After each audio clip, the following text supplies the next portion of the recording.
You're listening to Burn 2, the special events channel on the Berkelee Internet Radio Network. This interview with Alessandro Cortini was conducted by Edward Lovell and Nicholas Karshner, recorded at Berkelee College of Music on March 1st, 2008.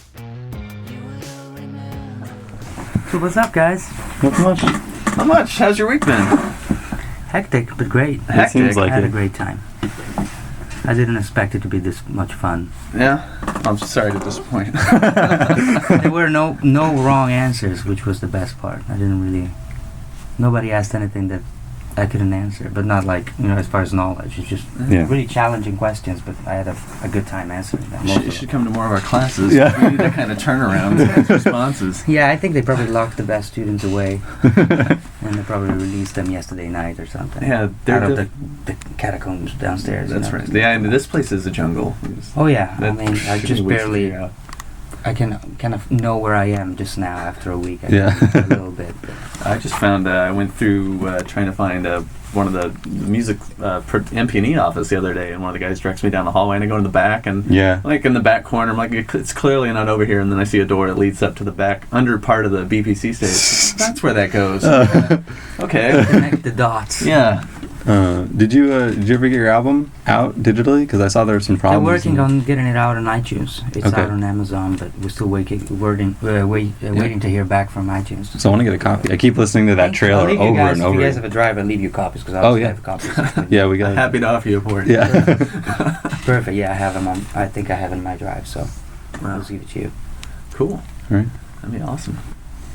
Well, we got a whole string of questions here. Okay. We'll just run it by ear. That's fine.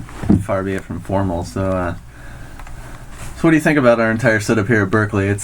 It's like it always astounds me that we get people that are very we get a lot of stars and stuff like that. Bootsy Collins, people like that stop in, and Bobby McFerrin's here next week. Characters like Bootsy Collins. Yeah. Oh man, his IDs from the station are great. Must have been a handful. Yeah. That's the only way to describe that right there. But we get like really cool, like I always describe them as like kind of under the radar, like behind the veil people such as yourself, such as Fred Wesley was here, Nathaniel Kunkel. Yeah, I mean the list goes on, and it's like this fun little treasure hunt, like revelation for musicians only. And I just realized when I can't talk to other people outside that I know from back home that I have no idea. Yeah, Fred Wesley's here this week. Alessandro Cortini's here this week. Who's that? I'll tell you later. You know him. You've heard him. You've seen him before. You heard him scream. That's right. So let's ask you about your early days, because like it's a fun trick for me to every once in a while, a couple weeks, I Google my name on the internet just to see what comes up. But you already have thousands of people doing that for you. So why don't you confirm for us today some of the truths, and maybe we'll squash some of the non-truths or half rumors about yourself. Okay. Just tell us, you grew up in Italy? I was born in Italy in a city called Bologna, and but my family. I grew up in another city, smaller, called Forlì, which is in between Bologna and the Adriatic coast, about a half hour from the seaside and a half hour from Bologna. That's where my parents met in university, studying medicine, both of them, and then my dad was from Forlì, so we moved back there because he found a job there, and that's where I pretty much grew up I was born in 1976, and from 1979 till 1999 I stayed in Forlì, and then I came over to Los Angeles. Oh, okay. So you really grew up there for them? Oh yeah. Okay. I didn't really have that many chances to travel. I mean, I did with school a little bit, and then later on, around I think 94 or 95, if I'm not wrong, I found out that I had a cousin that, part of the family that I haven't really happened to know. And two brothers were actually producers. One, Marco Savio and David Savio, they were both producers. And one of them worked in London. So I started getting in touch with them, and he invited me over. And that was my first approach with, like, say, the real world as far as music. All right. He was working with artists over there. He produced an artist called Tanita Tikaram and Jimmy Somerville from the Bronsky Beat. A lot of techno music, well, more like house music. Okay. What Is Love by Hathaway, those yes. songs, Rhythm of the Night, Corona. Stuff that I knew already, but I had no idea my cousin was behind them. You know what I mean? Wow. So I went there, and I think he was the first one to hire me to play acoustic guitar on a couple of tracks of this artist, Anita Tikaram. So that's the first thing that I've ever done, and it was fun. And obviously then there's a reality check. You go back to your hometown and there's nothing going on, which I'm sure all of you have. Tumbleweeds rolling by. Tear rolls down your just, cheek. you know, which is in a way, you know, a blessing and a curse, because now it's good to go back and just spend time with your family and being completely away from a certain environment. Yeah. But back then, obviously, it was seen more as a curse than anything else. Oh yeah, you get a taste of what's And beyond. it's like, what am I doing here? Yeah. You know, everybody just thinks in a certain way, and there's no way out. All right, so you started playing guitar. Yeah, I started guitar in the Boy Scouts. When I was 11 Camp or 12. songs in the forest. Yeah. I was just fascinated with the instrument, to the point that nobody really told me that since I was left-handed, I needed to play. You know, it would have been better if I needed to play left-handed, so I just copied whatever All right. big chiefs were doing with the guitar at the camp, and I remember coming home and knowing a couple of chords and was so stoked. And then my dad had an old folk guitar, so that's where I started playing on. And then I took lessons, like guitar lessons from a teacher for a long time. And that's where I first figured out that it would have been better if I played it left-handed, but it was too late, so I just kept on playing too hard to right-handed. switch back. Yeah, I mean, there was no point, Yeah. really. Even the teacher was like, there wouldn't be any advantage in you learning to do it that way. That from there on, I just got obsessed with playing guitar, really, as an instrument, even though I was already kind of creative when it came to writing songs or compositions, as opposed to creative with solos and stuff. I kind of forced myself to be a solo player just because, you know, I was into guitar as a soloing instrument. But Yeah. it took me to come to study, you know, guitar at Musicians Institute and study to the extent that made me realize that it just wasn't the best way for me to express myself. That's when I kind of stepped out of it, almost completely to begin with, for several reasons, and I got more into, you know, synthesizers. Actually, it wasn't like a sudden change, but I see it that way. So is this something that you said this started early on when you were at MI, or was it progressively through the studies? Well, I was into synths and stuff like that because when I was a rocker back home, obviously you kind of listen to the music that, you know, your friends listen to. I mean, not necessarily good or bad, but just like, you know, a certain group of friends, especially in a small town. Your friends listen to a certain genre of music, and at least that's how I grew up. They all kind of gravitate towards the same, you know, around the same genre of music. Sure. And I ended up working with another guy that at the time I didn't like because it was into electronica, so that wasn't a thing that I liked.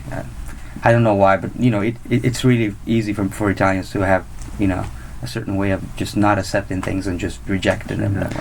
Without knowing, you know, it's like, oh, fuck that. You know, that attitude without even know what you're talking about. Yeah. So that's how I was, and I am at times, but I kind of get away from it. But I ended up recording with him. The project, it was all like kind of Depeche Mode oriented. Okay.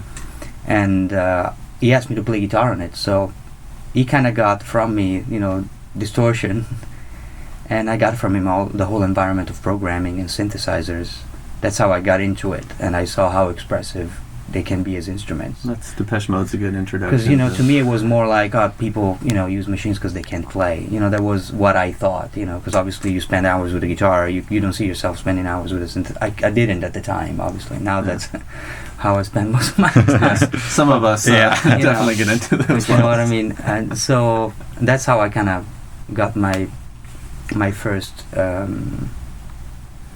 interest in the synthesizers. And then from there on, I think the fact that I started writing with a laptop was a step towards synthesizers because of the virtual plugins, and that's how I really got into it. Okay, so you're just writing with sequencers, when I realized that I didn't really want to do guitar only, I started writing songs. I mean, I was writing songs already, you know. They would give me assignments to learn how to play, you know, certain solos over certain chord changes, and I would always go home, and when I had time for myself, I would end up writing songs where maybe guitar wasn't even there, you know, and I was kind of trying to force solos because that's what I studied, as opposed to just dedicating myself to the whole arrangement, which is what I thought I had an ear for, as opposed to just my instrument. I can relate to that. You know, so I was lucky because some of my instructors at the time saw that.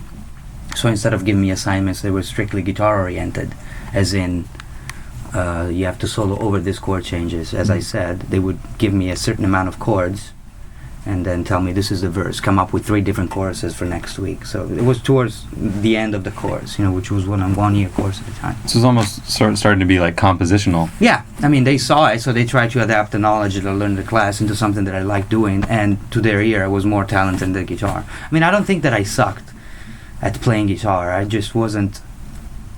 I was fast, actually, picking. It was pretty good. I was shredding it. But the problem was... You kind of have to be if you're in line, right? Yeah, that's why I went there. Steve Vai, I went there for that week. reason, but then you get to school and there's like the best funk player and, playing in front of you, and all you want to do is play funk and learn how to play on the beat or a little behind or a little rushing, all these little nuances. And then Scott Henderson is there playing fusion, and you go, wow, I want to do that. It's like complaining because he fucked up, and you just wonder, where, what, what did you... I'm fucking up. So it was, I think the overloaded guitar, that's what led me to realize that I wasn't as expressive as I wanted with it, with the tools that they gave me. But I was lucky enough to be able to find teachers that allowed me to translate that knowledge and apply it to something else that I was passionate about, That's good. So it was definitely a good start in the right direction, I think, at the time. Yeah. And then from there on, I just started, I found a guitar player that was a lot more expressive than me, with a certain affinity to my way of writing, that I started working with him. His name is Berkelee. He was in school with me, and then he stayed after we graduated. We both stayed and did our own thing for a while. And when we had time, because obviously being from 2 other countries, we had to, go to auditions or find a legal way to stay in the country working. And the best way was obviously to find auditions and to work, with what we studied and be sponsored by labels and all that. It's always a big pain. Wow. I'm just gonna throw my questions right out the door. I'm just gonna let you name on these coming on the material. So that's interesting. I like hearing the fact that MI is another one of those places where the professors pick up on what you're naturally gifted at. I was lucky. Gravitate towards. Because and I don't know, a lot of it was up to me, in the sense that it's a fairly short course, at least the one that I went to. So there's a lot of knowledge, and it's kind of up to you to force yourself to grasp as much as you can and then apply it. I mean, teachers are great, but there's no way that they're going to be able to, I think, follow you the way that they do over here. I think I'm not saying it's a worse or better school. I think there are different priorities over there as opposed to priorities over here. Obviously, right now I have a preference for this kind of school because of the whole synthesis and attention to that kind of production, creativity, which I can really relate to. And it's two different schools. I wish I came to this one now, but probably I wouldn't have been to synthesizer back then. So still plenty of life left. Oh yeah, it'll come up again. Oh, definitely. Have you gotten a chance to sit in on any of the synth classes, kind of see what's going on? No, it was always me having to say something in the classes. So I'm assuming to a certain extent the class had to be adapted to. Sure. To integrate my endless speeches. Well, I've hung out with Ed and some of the spare time here, and he's always working on stuff that I've just seen through windows of glass as I'm passing through to my class, and you just see it's just blocks and wires and just all sort of modular stuff that's being created. I'm just, what is that? I have to go write a horn chart now. Yeah. I don't know what that means. So, but he did I'm the nerd, with the Mac shirt and everything. Speaking of it, you have to see the fabled tattoo. yeah, I saw your tattoo on your. I have a little great. Mac. Yeah, a sad Mac and an apple. And the apple, yeah. Then I have a power button. That's the question mark. Yeah, it's great. It's got it covered.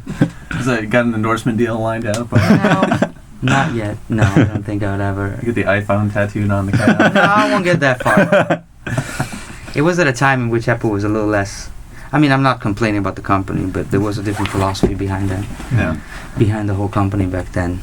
But I think now, there are pros and cons, obviously. Now it's becoming a bigger company, more distributed and more known, cheaper, as far as for you to be able to afford the machines. Relatively. and you have a PC. It's yes. Not, which I'm not saying is a bad thing, but.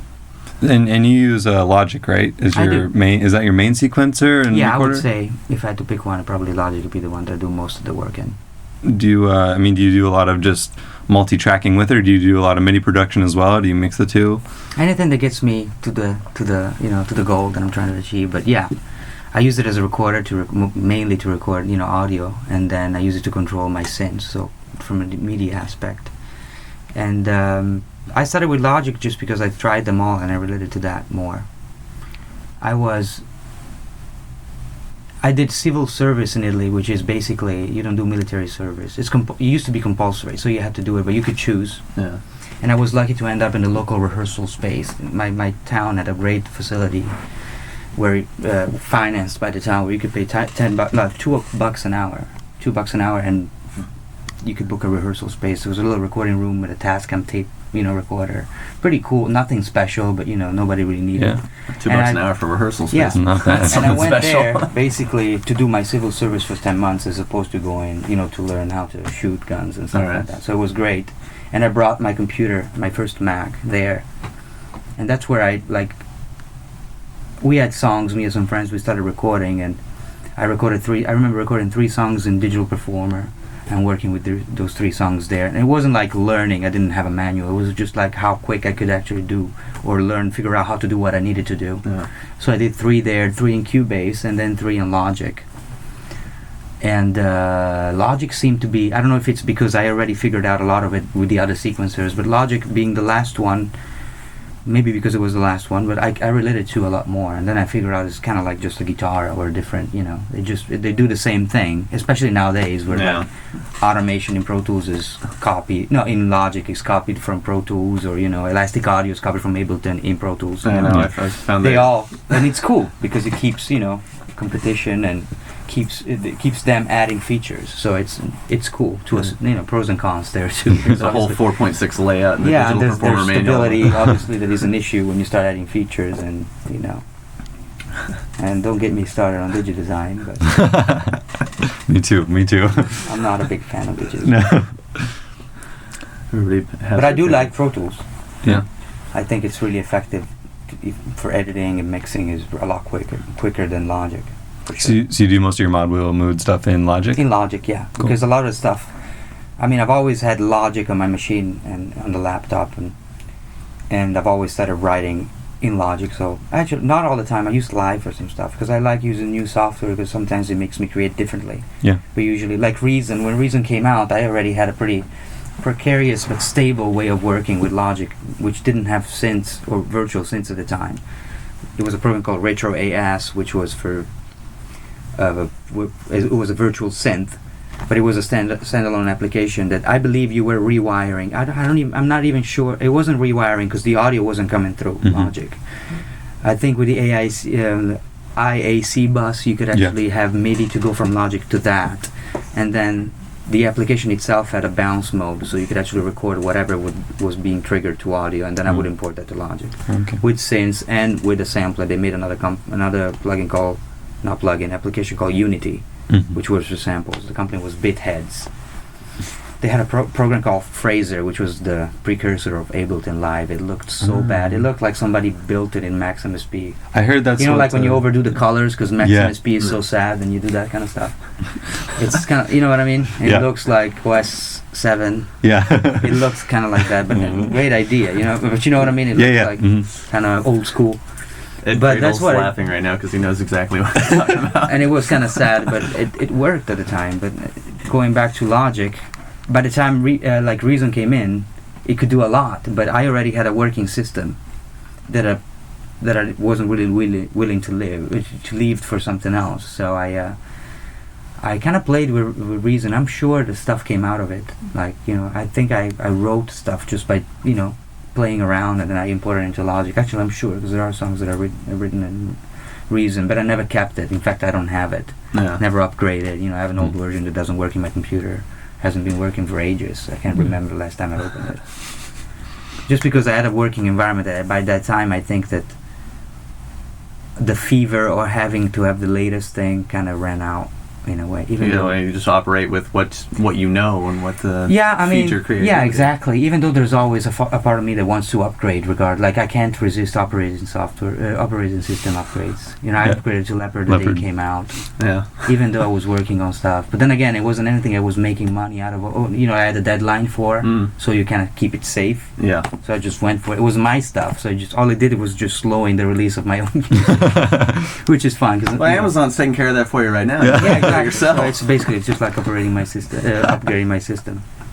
As long as it's going to happen anyway, might as well have glitches like that are always bound to happen. It's the fact that I'm doing everything on my own that makes it a little harder. Yeah. Because then it's not, it's me that I have to get in touch with all these companies and with a distributor and make sure that things go through. We don't have a manager that can do that. And not tell me that things are wrong until he fixes them or stuff like that, Yeah. And there's a big difference between the things that happen in the Nine Inch Nails world and the Mod Will Mood world. Oh, sure. You're solely responsible for Mod Will. Yeah, but it's kind of weird even because spending a lot of time with Trent in that environment, having somebody who has a vision and a certain way of working with which obviously I learned a lot from as far as trying to be as structured as I can and stuff like that. But obviously you live so much time of your life in that environment that some of that attitude I'm bringing into mine, and sometimes that's the attitude of wanting things to work in a certain way, but obviously not having the same tools or the same team available. It takes a while to switch back to a more indie and self-promoted mode, and sometimes I just force myself to or sometimes Amazon does it for me. I don't think it's even Amazon. It could be a glitch. Who knows how many people work from the moment that I actually submit a CD for them to rip and convert into digital files to the point that it gets put on Amazon. Who knows? Yeah. I don't know. It'd be cool to know exactly the different steps. All I know, and that's the first reason why I went into it, was the fact that I knew that the 6 weeks after I would have mastered something, it would come out on iTunes. That's what I liked.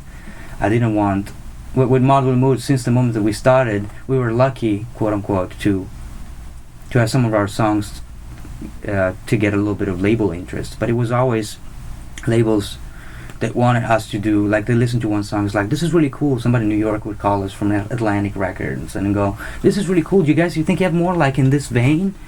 I like this track. And they're basically asking you to come up with songs that are similar to another one. Right. Before committing. And they haven't listened to the rest of the album. Yeah, well, it wasn't even an album, because we had at the time we had 3 or 4 songs and stuff like that. We kept on writing, but there wasn't any idea. Of course you want to get signed when you have a band, because you don't know what's going on, and it didn't matter back then. It was more like it being established. But they're basically telling you to change the way you write even before committing to anything. If they would have told me, can you write another song like this, we'll give you $10,000 advance to pay your bills and just to stay okay for 6 months and do music, that's another story. But there was a lot of compromises in that world that from the beginning was like, well, you know what, we can actually audition and have another career on the side still doing music without having to spoil what our passion is, which is our music. Yeah. So I think we've been fairly lucky as far as Mod Will Mood goes, because we've been able to do what we wanted musically without having to adapt to anybody else's opinion.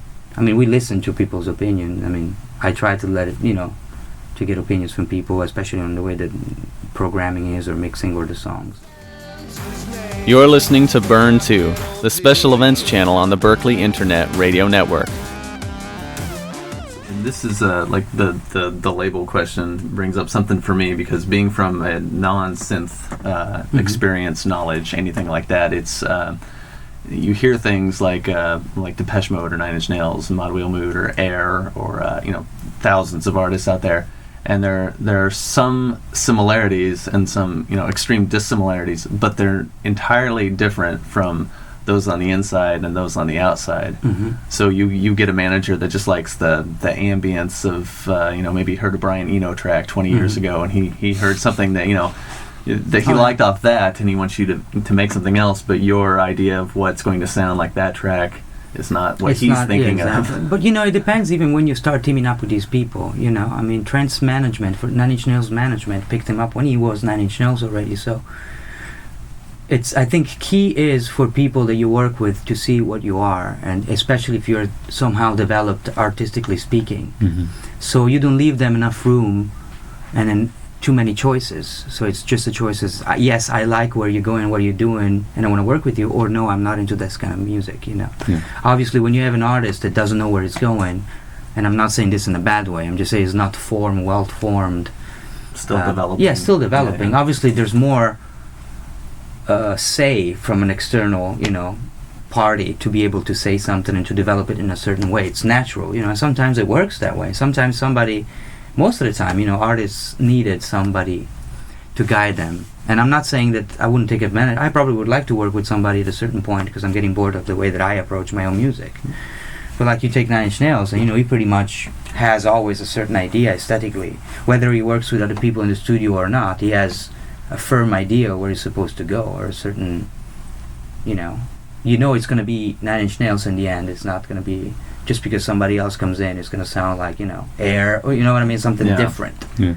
And I think at that point it's easier to find a working team, or harder if you want, because if it's something extremely underground or the crowds can't relate to, you're obviously not going to get a big time manager or somebody that usually relates with the pop culture of music to sign you, or to to try to take you to the next step, because he doesn't hear what he wants to hear in your music. Yeah. So I think, and that said, I mean, we signed management deals with the Model Mood with the wrong people, but not wrong people as in bad guys. It's just like, the wrong girlfriend. And I mean, that's one thing that I think we slowly understood is the fact, or I personally slowly understood, is like anything after leaving the room and having recorded, the music, I thought that didn't have anything to do with the music and relationship. It's like, okay, you give it to a label and then they take care of it and then you're famous. Or, that kind of thing. You give it to a booking agent and then they book the show for you and you're going to be able to tour. It's not that simple. You have to find people that are pretty much band members. It's the same thing. They have to understand what you're doing, and they have to have the right tools, And they have to love the music and just be able to exactly, get because it you could out be there. getting a guitar player in a band that understands what you're doing but can't play the parts. You know what I mean? And then all of a sudden you don't have both things. It's not going to be able to help you. Or From that point maybe of view. hire a keyboard player that hasn't really played keyboards before, but he has to learn. Yeah, especially in a parts band and that doesn't really play. I mean, I had no knowledge whatsoever of how to play keyboards. So I've heard, Yeah. which is amazing, because it's amazing to me, because I've seen the YouTube footage, and I think it probably came out on one of the DVDs that Trent released, of you guys playing the Collector in rehearsals, and there's that piano part in the background it's almost atonal, modal. Yeah, well, that was really easy to play. That was really easy to play. Yeah, because Trent told me, do whatever you want. And at that point, if they ask you, go random, and then he gave me pretty good musical references in randomness, but at the end of the day, it meant that probably sounds even better because I can't play it. I don't have, it didn't give me chords, and I think I have a pretty good ear, so I know where dissonance can be melodic, I think. And after a while, I kind of knew where to go, but every night I was just, probably two times around play and then just fucking slam the keys. The one footage that I saw, though, it sounded like you were playing the exact thing from the records, and like note per note. The first part, yeah. The first part. But that was the beginning, so I didn't really know how much room I had, how much room I would have. I was sitting there amazed, like, how did he actually I would learn start this that whole way thing? because I like, melodies to be the same as the album a little bit and then take it somewhere. I'm not talking about keyboard, but in general. There has to be a certain reference with the album. Unless you go in all jazz, which I'm not saying is wrong, but So you've never had keyboard really experience. I mean, now you have, but so I feel like that would change a lot of how you approach synthesis, because a lot of synthesis. I mean, the main controller is a keyboard. Yeah. But for example, your Berkelee system has no keyboard. No. And you could add one, but it's just mostly. So when you approach a synth, do you obviously don't hook up a keyboard to it, do you hook up guitar or MIDI guitar or anything, or you just go? I've tried that before with, like, I'm trying to program with a guitar with a MIDI, but one thing that I realized that it sounded like a guitar player with even the chord outlines and the chord, the way that a chord is written. If you play it on a guitar, it's not the same way that it would be as far as voicing as it would be on a piano. So I've learned that trying to play Billy Joel pieces on guitar. Yeah, you just either you adapt, and it's creative, obviously. But if your task is to make your guitar a controller that allows you to play piano parts, you have to play it like a piano in a way, and then it's not. To me, it wasn't an advantage anymore. But as far as the synthesizer world, I think that the fact that I wasn't a guitar player obviously led me. So I was a guitar player, not a keyboard player, led me to a side of synthesizers that was different and away from the typical I don't want to say Moog school, but it is indeed. You know, this is a synthesizer, it's a wall of modular synthesizers. Wendy Carlos comes in. She transforms that as a new tool for keyboard players to be expressive, which I think it's awesome, because otherwise probably I wouldn't know what a synthesizer is nowadays, obviously. And it's awesome for keyboard players because they brought them back to being the solo instrumentalist as opposed to chords, you know, because it was a monophonic instrument. Most of it you could just play solos. But at the same time, it wasn't how I got creative. Even when I got the Mini Moog, the first Mini Moog that really got me into tweaking,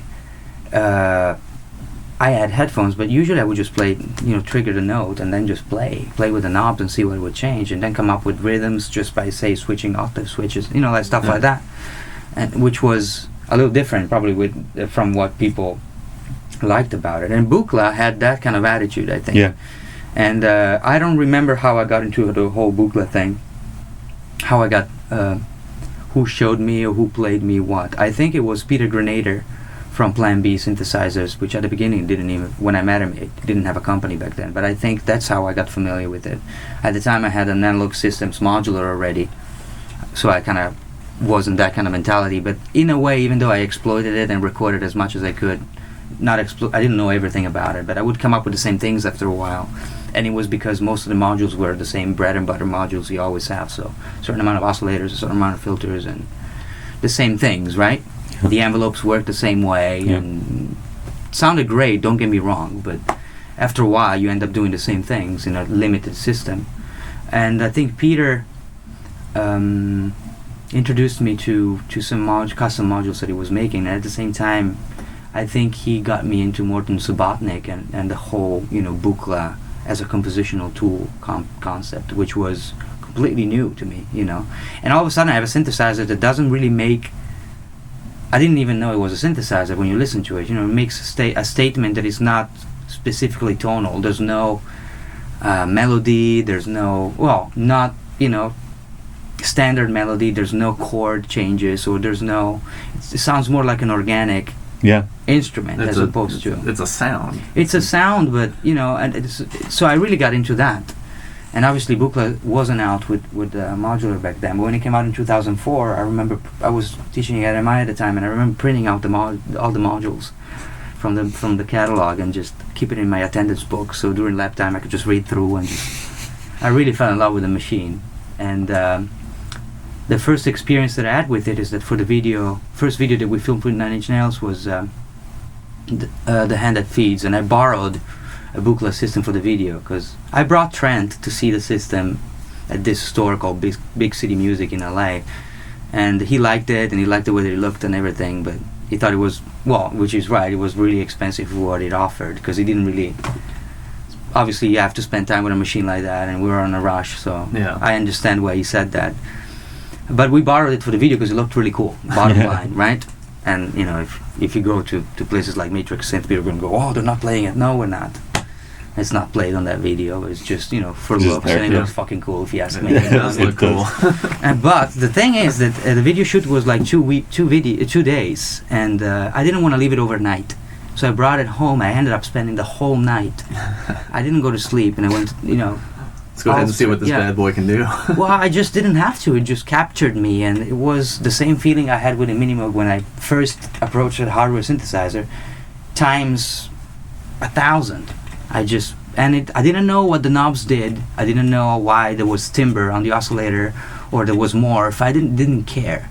It just made me come up with sounds that, you know, maybe by now I would consider just noodling, which it was, but it made me feel extremely happy. Yeah. That's the bottom line. I was really happy when I was playing with it. I love that option that's available in synthesis, because it took me forever to finally, and I finally put down money on a really expensive guitar, and I came home and I played this thing for like 3 or 5 hours. I've never sat and played guitar for that many hours in a row. Just never got sick of it. And like synthesis, it just, to me, it looks like this endless, looks like an endless cavern of, you can add this and this and you get a new sound, and you know, this little tweak takes you to some other place, and you can't get back to where you were before. You can't. So you just move on to the next thing. Well, especially in analog stuff. And that's just, so that's where I started getting into it, and then it took me.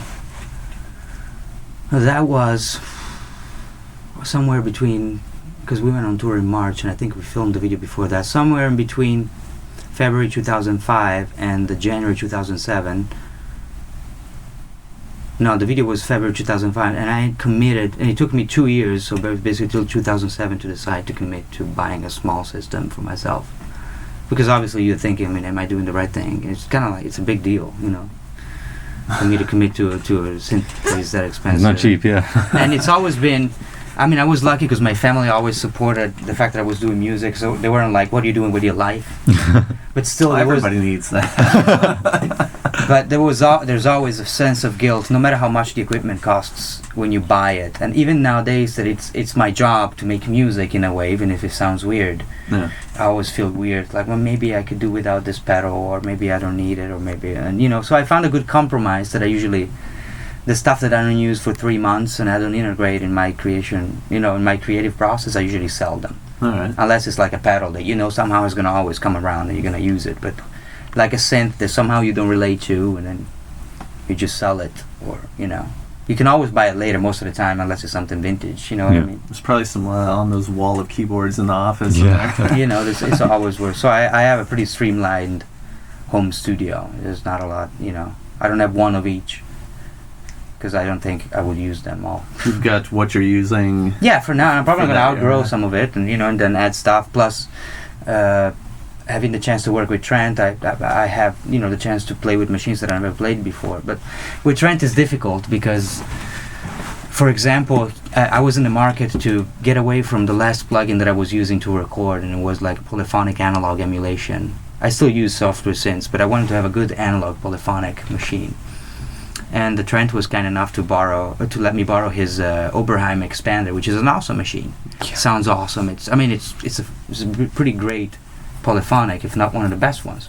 It has a character, it has its own voice, and it's relatively cheap if you buy it used. It's around I think 1,000 or 1,500 depending on the condition. It looked perfect, you know, no keyboard, so it's kind of like Just like a rack unit, right? Yeah, not even. No, it's not a rack. Okay. It looks like a big table. Oh, okay. You know, it kind of looks like that. Oh, yeah. It has wood size. It's all black and knobs. And I brought it home, and all of a sudden they're all patches from Pretty Hit Machine and Downward Spiral and Fragile, and you recognize the sounds, because obviously I had to convert a lot of those sessions from the recording sessions, the Pro Tools sessions, to live, right? Mm. And I realized that he said everything there was to say with that machine.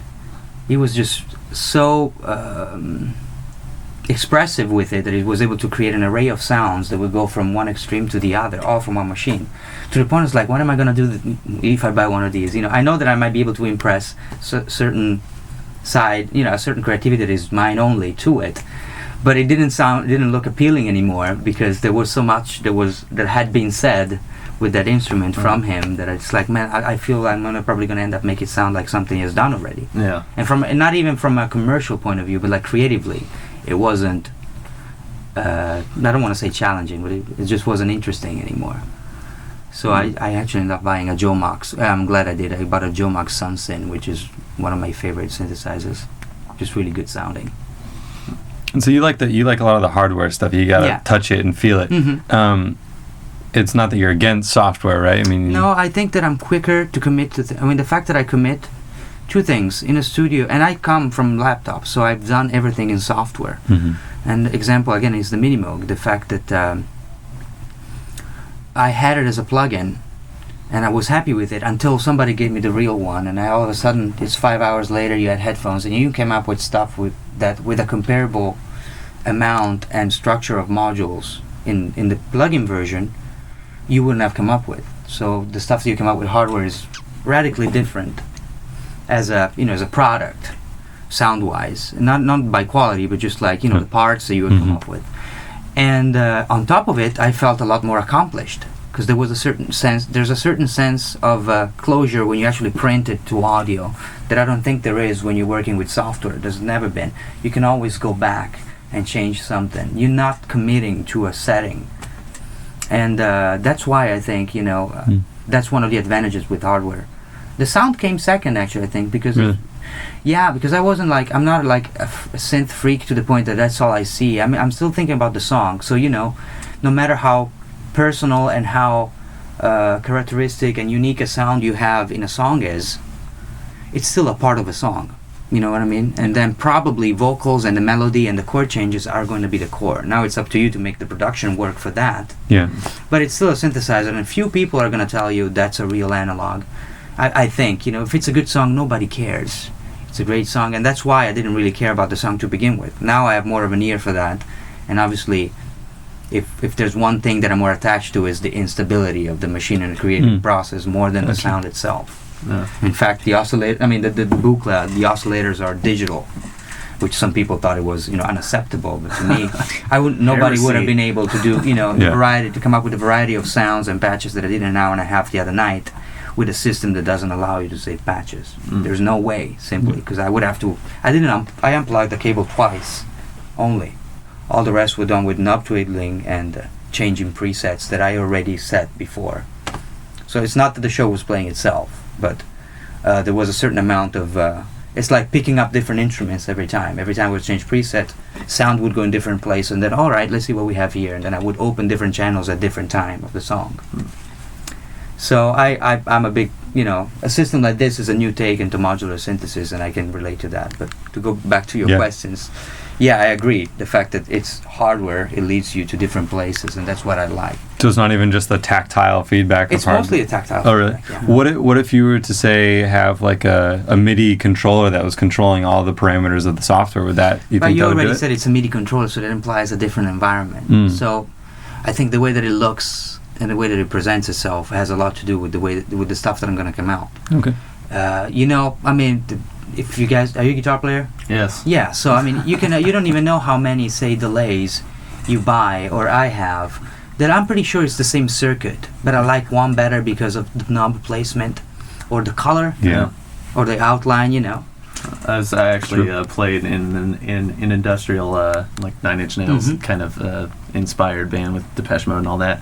And the head guy in it was an electrical engineer. So I've heard the lectures about, it doesn't matter if you buy this piece of gear. It's the same transformer, and that's what makes the sound. It's you get lectures like that over and over again. You're like, okay, well, whatever. Might as well just build one from the ground up. There are things like at times I buy things just because of the way that they look and the way that I'm creative with them. There are companies that make. My first modular that they built for me, which is the ear system, which I use to this day live with Nine Inch Nails, and I love because it's really portable, but a different world from this. Peter Grenader from Plan B then started his company and made modulars, and he makes modules. Actually, CalArts just bought one of his. It's really Berkelee oriented and inspired, and I'm thankful that there's a company like that allows you to set up a system that allows you to approach synthesis in a way that Berkelee does, as opposed to the Moog school of thought, right?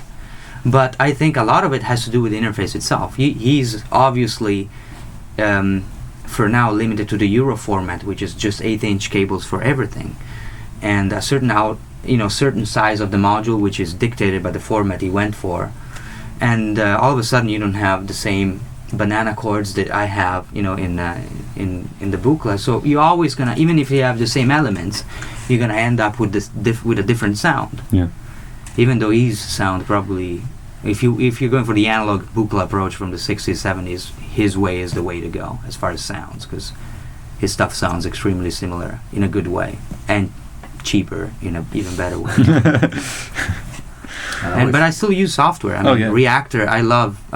Two songs off Pearl's 2 Pigs 1 came from Reactor with me with headphones playing with one of the ensembles. One, I think it was called Weed Whacker, and the other one I can't remember. I think it was a polyphonic synth and I just played the keyboard of the computer, and I came up with with something that I liked, and it has a built-in recorder, so everything that you play gets recorded to AFF. So no matter what it is, if it makes you creative, but I think at a comparable. If you have two comparable things, so a real version as hardware and the software one, I probably can relate and come up with stuff that I consider more interesting if it's the hardware version, and I learn it. Same thing. I kind of applied nowadays to compressors and EQs. I've always had an idea. I've never been schooled into engineering, so it took me a while to learn, and I'm still learning. I'm still I still have somebody else mix my stuff, and I'm kind of, slowly mixing some of mine. The stuff that is a little easier, I do on my own, and slowly moving from the rough mix to something a little bit more Probably consistent. for decades to come. Oh yeah, for sure, and I'm okay with it.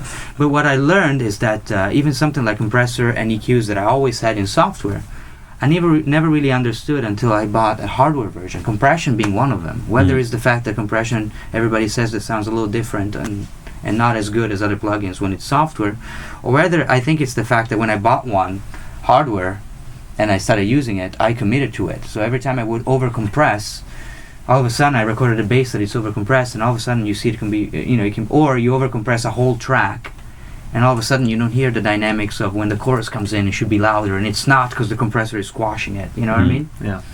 And then you don't do it again. Yeah. So you learn from your mistakes. You know that's a sound that you can achieve with those settings and the knobs. But to me, and again, this is a personal thing, software, whether because nobody taught me how to use those things, it's always been volatile. So the fact that I was moving a knob, that didn't always... I was looking at the knob. I was never really listening. When you do it with software, there's that visual thing. You just kind of set something and just let it go. And that's another thing that I noticed. I've never mixed... I've always mixed with my ears and my eyes. Like, you look at the Logic session going, and you know that the chorus is about to come because you see it coming up. And until, I have a laptop and then a main screen connected to it in the middle of my speakers. That's what I used to have until the computer died. The screen died. I had to return the screen to Apple, and I still needed to finish some Model Mood stuff. So I had my laptop on the side, and all of a sudden I'm like working on the laptop, and I'm turning to the speakers to listen, and all of a sudden I notice things that I didn't notice before. So you start doing tweaks with your ears, and now when when the monitor returned, I kept it on the side. So now I have the buchla in the middle, so I look at blinking lights, if something. But I learned it on my own, because obviously if I would have come from a board environment where you actually do everything by hand, I wish I had a board. It'd be cool. Yeah. It's a constant picture you see of engineers listening to a mix is in front of the board, head down, just listening to Well, yeah, I mean, at the end of the day, that's the medium that you're preparing. Because that's what the listener on the other end Like, if you has to think, do. I mean, you guys are familiar with Richard Devine. His sound design work is amazing, but you don't really realize it when you watch a commercial. I mean, it fits perfectly because he has a great sensitivity for that stuff. But the moment you just listen to the track, all of a sudden it takes it to a whole new level because you listen at the whole sound design point of view. And it's like, how the hell did he come up with those noises? But to you, when you watch the commercial, it's just a great commercial for a car or something like that with some, cutting-edge sound design. But you don't really see it for a sound, a music composition because it's made for video. The moment you close your eyes and you listen only, it's a different thing. That's why I think it's good just to mix and listen to your music. The visual's gone and the whole visual sound should be comes gone. together. And I kind of forced myself to get the screen down, but it's not as effective as actually having the screen blow up and not having it. Yeah. So, that's more of a forced environment, a limitation that makes you get around it. You're listening to the Burn Channel 2. This is the interview with Alessandro Cortini of Mod Wheel Mood and touring member of Nine Inch Nails. All right. Well, on a different topic of visual and audio relation, the stuff that Nine Inch Nails has been boiling, he said he's been trying to boil it down from the rock format. It's just been that for too long he wanted to change it up, and now it's just three of you on stage with screens behind you. And let's take The Great Destroyer, because personally I loved Mod Wheel's remix. Oh, of that. thank That was you. my favorite track on the Thank album. I listened to that and the whole first was night, and I fun. was like, that It was the was fun to first make. transformed piece of music. It was just mostly noise before. And I saw it nice he did enough as far as programming at the end of the album. There was so much that I knew it that if I would have remixed, get the chance to remix that I would have just left out, because there's a statement right there in programming that you're not going to be able to top, Yeah. And I just took it as what it would be if if in the utopian world in which Trent is like, hey man, come over and just write a song together, Yeah, it sounded very built from the ground up. And I used Melodyne to change Trent's vocals. Yeah, okay. So I could I did hear actually, that. I kind of shaped his melody to follow my chords. And and I'm always paranoid. And when he told me, I really liked it, was kick-ass, I didn't know if it's like, oh, he's like building some sort of joke that he's going to somehow, I like that. I especially like the part where you ruin the entire song. Explode into something like him, laughing at me in front of a crowd about it. Or something, not that he's that mean, but I'm always a paranoid person, so I can't really accept when people, there's a complaint. Like when Steven asked me to come here, it's like, he must be a weird guy. If he asks, he is a weird guy. Yeah, but if he asks me to come and talk about synthesis, there's something weird. So yeah, sorry. Going back to the video side of things. Yeah. But the live performance, at least the one that's on the YouTube site, the 9 Inch Nails official, is the three of you, you and Trent and Aaron. Aaron, performing this live, and it's most of the normal song, but then it goes to the breakdown, and there's just an amazing display of, and this has got to be more than simple jitter effects. Epilepsy causing. I take my pill and sit down, and take the spoon out of my mouth. But what is happening there? Just it's 2 laptops and a guitar. There's 1 laptop. Trent has a laptop with Ableton Live, and that's how the arrangement gets built. Okay. But I think the most important part, even before going to into the technical side of things, I think that. And this is something that even with Mahmoud have been fighting about having a laptop on stage. I think that I never talked about it with Trent, but I learned how he works, and I think that there was a clear effort, and to make it clear that there was no real band playing it. But you're not thinking about it. All you see is a big screen with first of all with a white background, so it kind of calls your attention. I see no drummer, and I think, okay, this is very almost Kraftwerk. Yeah, exactly. There's always some sort of inspiration, because it'd be lying to deny that. Yeah. But I think that first of all, the fact that it's in a different environment, so it's not a whole show of that, but it's in a rock show contest.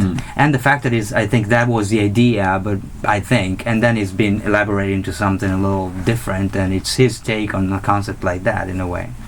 And I think it's a typical.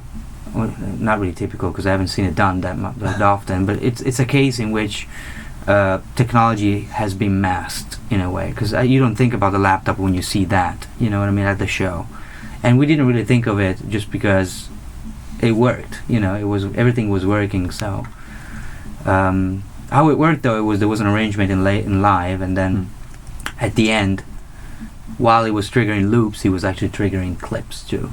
Okay. And so what kind of software is running that? Well, at the time we were using a software, and I think we're probably going to get away from it, because it was a typical case of a software designed for something that we had to force into doing stuff that we wanted it to do. Okay. And as usual, it's kind of like wanting the guitar to play drums, that kind of thing. Yeah. It's like, it's difficult to do. And at the time, and I don't know if hopefully it'll change, but at the time we didn't know anybody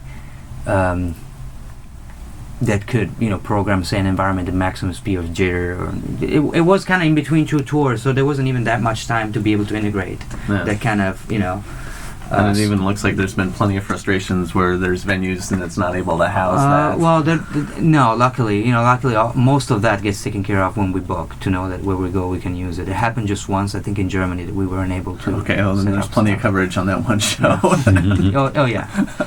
And so it was Ableton Live, and I think the program for video was RChaos, I think it's the name. It was triggering clips, but simple things that we thought about, like controlling plugins with MIDI, you couldn't really do that in RChaos. You would think that you could do stuff like that, like you do in audio, but it didn't have the implementations of video customization as that you take for granted coming from that world, because obviously we all audio geeks, and there's certain things that you learn there that obviously, especially Trent, that has a vision that blends in with visuals as opposed to just audio. There are certain ways of thinking and working that you'd like to apply to visuals as opposed to keep them limited to the audio world. So it was a bum out in a way, but we were really lucky, because there's this guy that has been working with us and helping us called Blumpy. And he's awesome. He's like, you give him a piece of gear and he figures it out, and he's a really, really great troubleshooter, besides for being a great producer and engineer. So he was aboard with us, on tour with us, and he was fun to have, somebody new, and somebody who actually knew what he was doing. So it was definitely a plus on both sides. Yeah. Oh yeah, it was great. That's a big thing too, having to deal with people that you can relate to, or they're not a pain in the ass. And usually you just settle for them not being a pain in the ass. You don't expect, especially being on tour 2 years, to develop a relationship, a friendship, or something that you don't want to kill the other when you get home or something. It's a long time to be around the same people. Yeah, I think so. No matter what kind of job or what kind of You got to be friends. I don't think necessarily a friendship in the term, but you got to know everybody else's space, and learn that, And it's difficult because, some people want to party, some people want to just... I'm somebody... I took advantage of the fact that I could go... And there's a lot of geeks in the band, so that after a show, you'd go back to your laptop or play video games or watch Lost or watch Dexter, stuff like that. I really like that because it kind of made me feel that I didn't have to talk with them. We could sit, somewhere in the hotel or in the lounge or in the bus and just watch something like you would do when you come home from work. You know what I mean? That kind of stuff. Hang out and and then if you want to discuss about something, you do. And usually, I usually talk about either video games or or software or audio or bands and stuff. You know what I mean? Yeah. Casual talk. So favorite video game? At the moment, yeah. Or the last one that I played that I really fell in love with was Half-Life 2 Half-Life 2 and then episode 1 and 2. I didn't, because I skipped it because it was a PC game at the beginning. Yeah. So I completely missed out. And the story and the way that I really like games that take you somewhere else, that it's almost a movie. Yeah. Play. And that one, it's a smart game too. Yeah, I can't wait for episode 3. And I kind of like that fact because fuck yeah, man, they did it with the video game and I'm doing it with music, And then I read that actually it's because to program them, it takes them so long that if they had to come out with Half-Life 3, it would have taken 5 years just to develop. Yeah. Then what else? Let me think. I recently got a PS3, but there are not as many games as... I can't remember what I played on PS3 then. The Wii Mario, but that's usually my girlfriend usually gets. We have this thing. We both like video games to the point that I had a 360 and then we got a Wii, and for Christmas we didn't know what to buy to each other, so we just bought each other one PS3, and so we have one. It's let's just buy it together, and so that way excuse was to be able to have a Blu-ray player. Playing, but. Very nice. And the thing is, if she starts playing a game, I like watching her playing it. I usually don't want to play it anymore. You know what I mean? Yeah. And she's the same. She would sit and watch me play Half-Life. Oh my god, come check this out! Come. I don't like realistic games like Call of Duty. I can't. I've tried. No. But the fact that they look real, it just bums me out. The fact of having certain weapons and games like that. It's and a video game world. It's a supposed to be video game fake, world, but then you sign into Xbox Live and you see that Microsoft has a Halo Sniper tournament and you see the Army logo on it too. And that kind of bums you out because you make a connection between these kids learn how weapons work and how to use a sniper rifle, and all of a sudden the Army has Army has ads everywhere. They have ads, underpinnings. They have ads on video game websites and on video game magazines. So I'm not saying you don't. I'm sure there are people that love that side of things, but I don't like that connection. It just scares me, the fact that they come and fish in that environment, which should be recreative, and it should be, in a way I see it, especially how video games are developed nowadays, as the new books, in a way. I'm not saying that there's, but a lot of people play more video games than reading books, Especially, I'm 31, and I like video games. I think I will. I kind of went over the fact that there are kids, thing, because I don't think they are anymore. No. I got it from Nails. Trent plays video games. We all do. Yeah.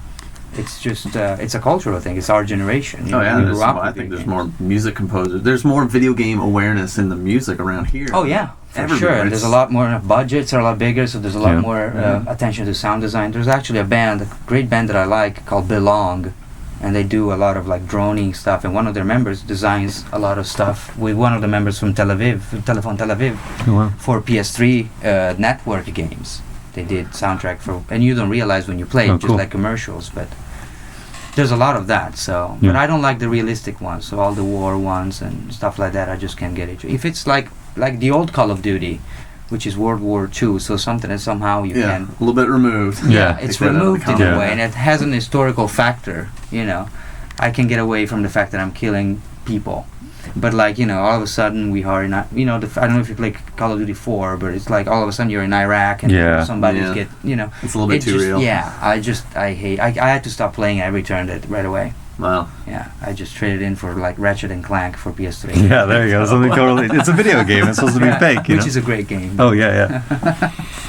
I still have longings for the old Doom games. Oh yeah, Doom is great. Love those. I can't. I can't get away from like just the side scroller Mario's even on like Nintendo. Yeah, those wonderful. I remember when Those I are used classics. to jailbreak my phone when it came out. I had Oh yeah, a little Mario in it. It Yeah. was just it was funny because the other guys in the band always saw me playing the same level because obviously you don't have controllers, so it's a bitch to actually play in a touchscreen. And they're like, "Are you done? Will you admit that it's just useless? Video games, you know?" No, like I'm gonna beat Nintendo. Koopa this time. I swear. So yeah, it was useless to have Nintendo controller here and not being able to feel it. But it was more of a You statement don't get than your anything thumb else. worn down like you used to. True, true. That's true. So anyway. hours of that. No, we can talk about video games. Yeah, video games. Oh all yeah, the we time. can go on forever. I want to talk with the just a little bit more about Nine Inch Nails and how you Oh, BioShock was a great game too. So. BioShock I've was heard awesome. that. I've heard that's an awesome game. Sorry, That's okay. I was That's I was okay. forgetting something. Totally fine. awesome. Not game. miss a credit. Yeah. Yeah, I just got the emulator on Facebook for the Super Mario Brothers, and the controls Facebook are was a awful. bum out for me because Really? Yeah, I thought it was a social network, and all of a and sudden it turned became, into the new MySpace. Yeah, but even worse, because like somebody sent you a hug or some shitty thing. Yeah. I don't care. I wanted to keep in touch with people that I know, not like somebody sent you a zombie bio. You know all that stuff. I made a public service announcement for getting rid of Facebook applications. That's right. Yeah. What's that all And about? I some mean, help start a petition. I like the fact that they're there because I know some people would take advantage, but I want to be the one deciding if I want them to show up or not. Yeah. Every time they get the news feed, I'm just X. I don't like seeing any of this And stuff. then they come back anyway. I know. So, Yeah. anyway, sorry. Yeah, it's good. Bummer. We're gonna take The this- next interview, we're going to talk about life and electronics and video games and Facebook and the Yeah. internet.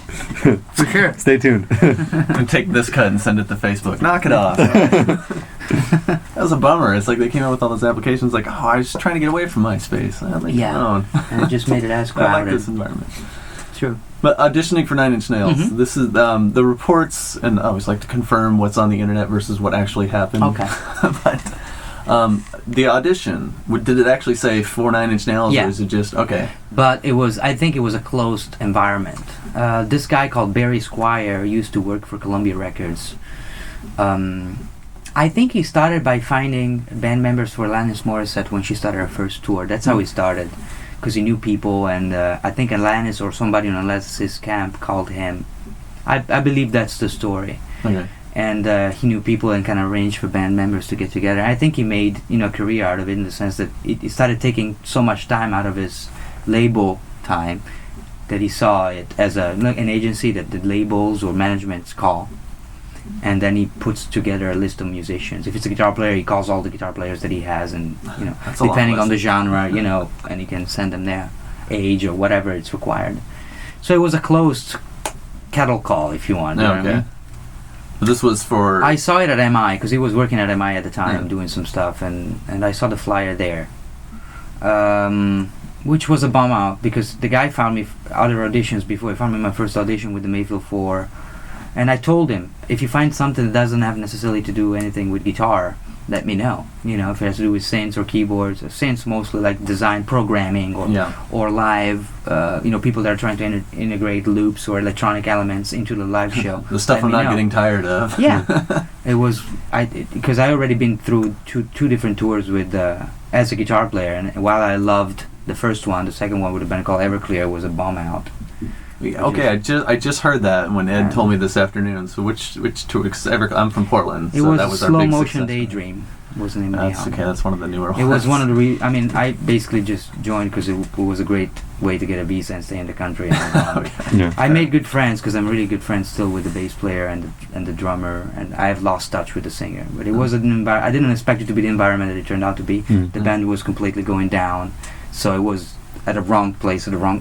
Right place but the wrong time for the band itself. Yeah. I think so. I've learned from the experience, but I usually don't talk about it. Back home, Art Alex Octus was doing state fair commercials, and I was Yeah. watching, just going, "Oh, Well, you gotta they're do what done." you gotta do, right? Yeah, it's true. So there was this closed cattle call for a guitar player and a bass player, and I saw it. We were rehearsing for Maudeville Mood. We were playing a show at USC in LA, opening for Melodrum, which actually is a band from a Berkelee graduate, Jonathan Bates. Okay. Oh. He was, I think, a music business program Hmm. graduate. And while we were rehearsing, I went down to grab a soda and I saw a flyer. Nine Inch Nails looking for keyboard player and guitar player. And I knew it that I wanted to try, so I called them, and it was like already kind of late because the audition was 2 days later. And so he told me prepare 2 songs, and I had a little Nord modular, so I prepared Closer, where I did the bass part, programming the sound in the Nord modular, and I had the other different parts that would kick in, so I could switch patch depending on the part of the song.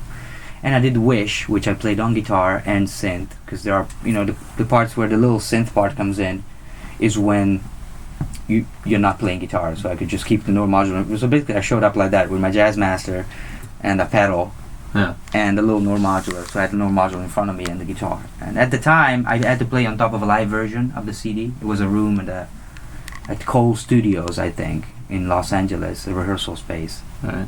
And it was the drummer at the time, Jerome Dillon, and Jordy White, which was the bass player at the time, and for the whole Year Zero with Teeth tour. Which is better known as Twiggy Ramirez from Marilyn Manson, and he's now back in Marilyn Manson as Twiggy. He is, huh? Full on, yes. Okay.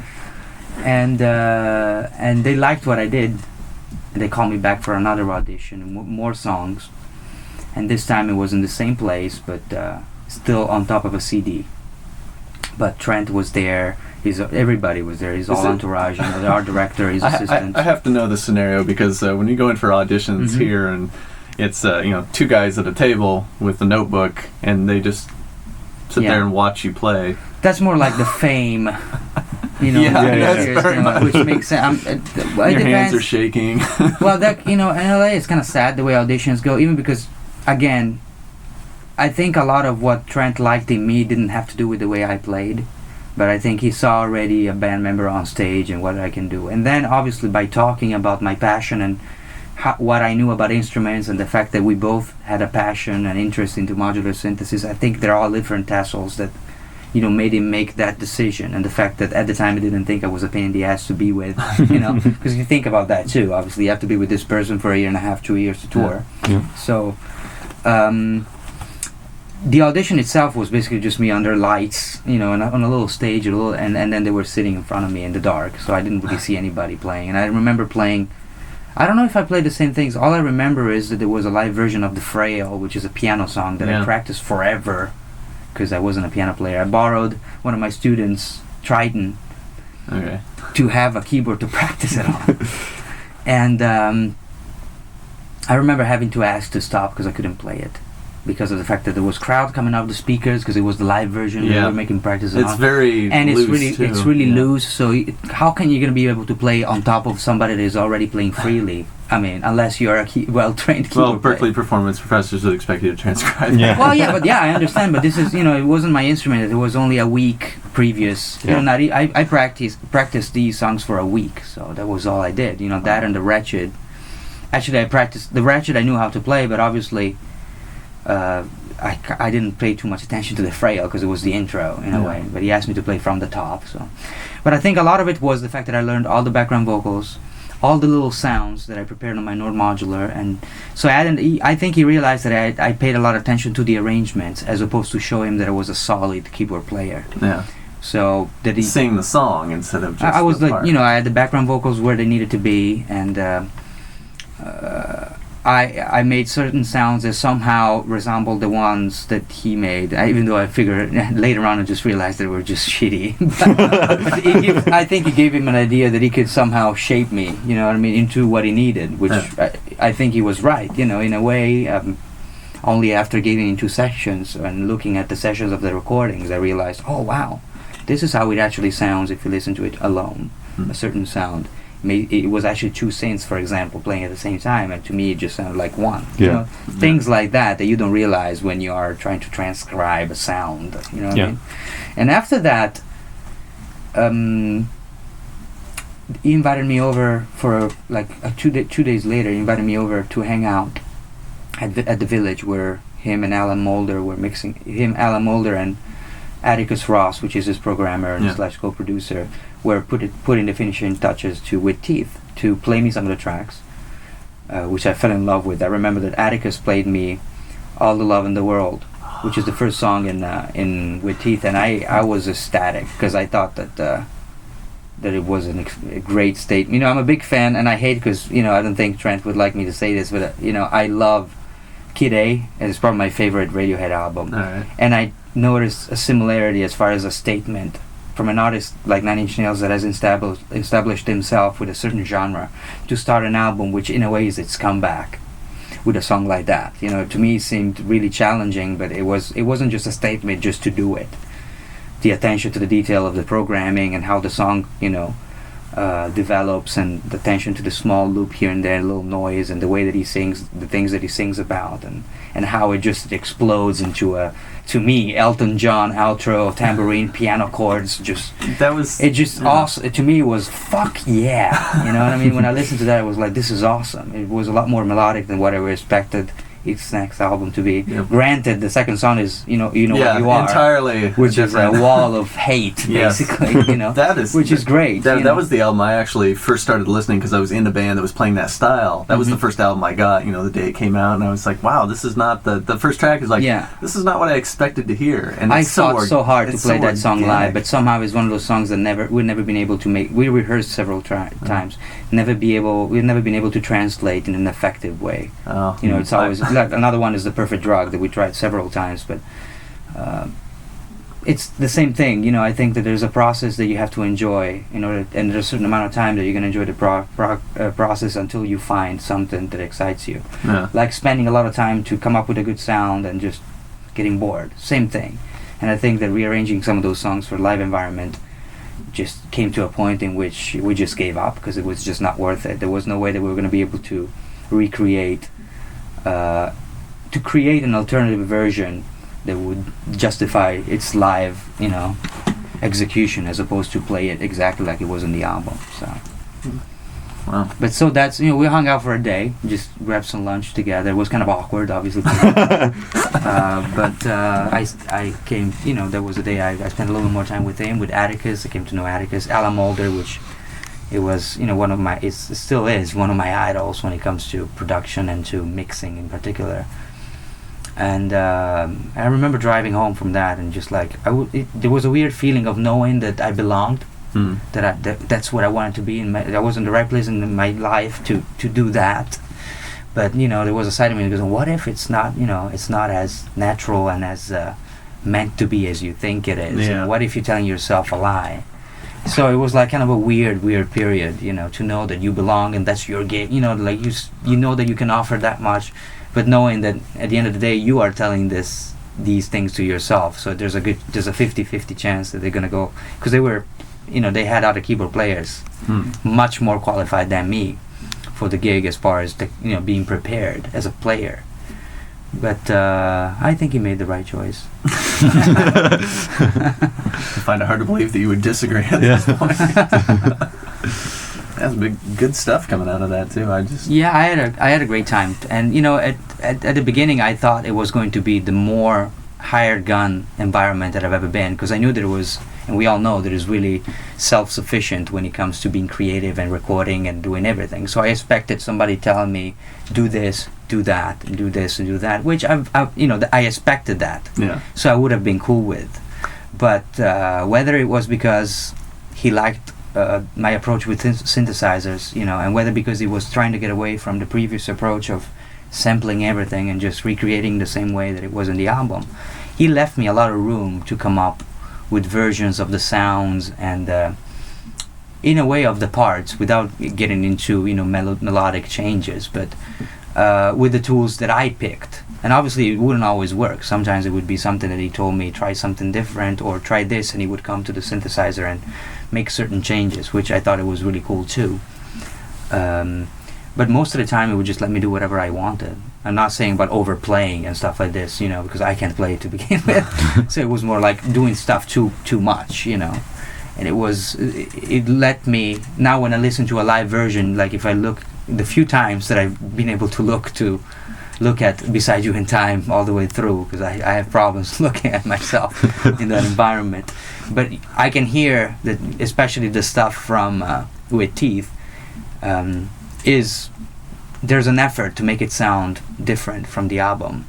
And it doesn't have to do with the arrangement of the songs, but whether it's just the fact that it has video on top of it and there's a video production, but the parts or what I have done, I personally think it has added a different spin to the way that it was on the album, as opposed to a different way of working, which is with samples, which has its own advantages. Obviously, I've used samples too, and there's a lot of that, but there's also a lot of ever-changing work and sound that I do with the modular and delays, as opposed to just everything the same every night. Yeah, you said you really like delays. It's like your favorite. Actually, as we speak, I can't wait to get home because I just ordered an old on eBay. I just won an old Roland, I think it's a 301 or a 501 tape Echo. Oh, cool. Oh my gosh. It came out of the recording sessions on 9 Inch Nails Strength as a 201 and a 301, and I had the chance to be a little bit more be creative in the studio for the last album, and it worked really well actually, because Trent would give some sort of direction, and stuff like that, and sometimes it would be more of a challenge, and he would say, "Why don't you try to run my part through something like this?" And that's like, that sounds like a good idea, and it happened with one of the tracks that they sent me a feed off Pro Tools, I think, through one of these delays. That they're not just a delay, the more feedback that you add and the more of a tone and a drone you're going to create. A really creative instrument, it's expressive.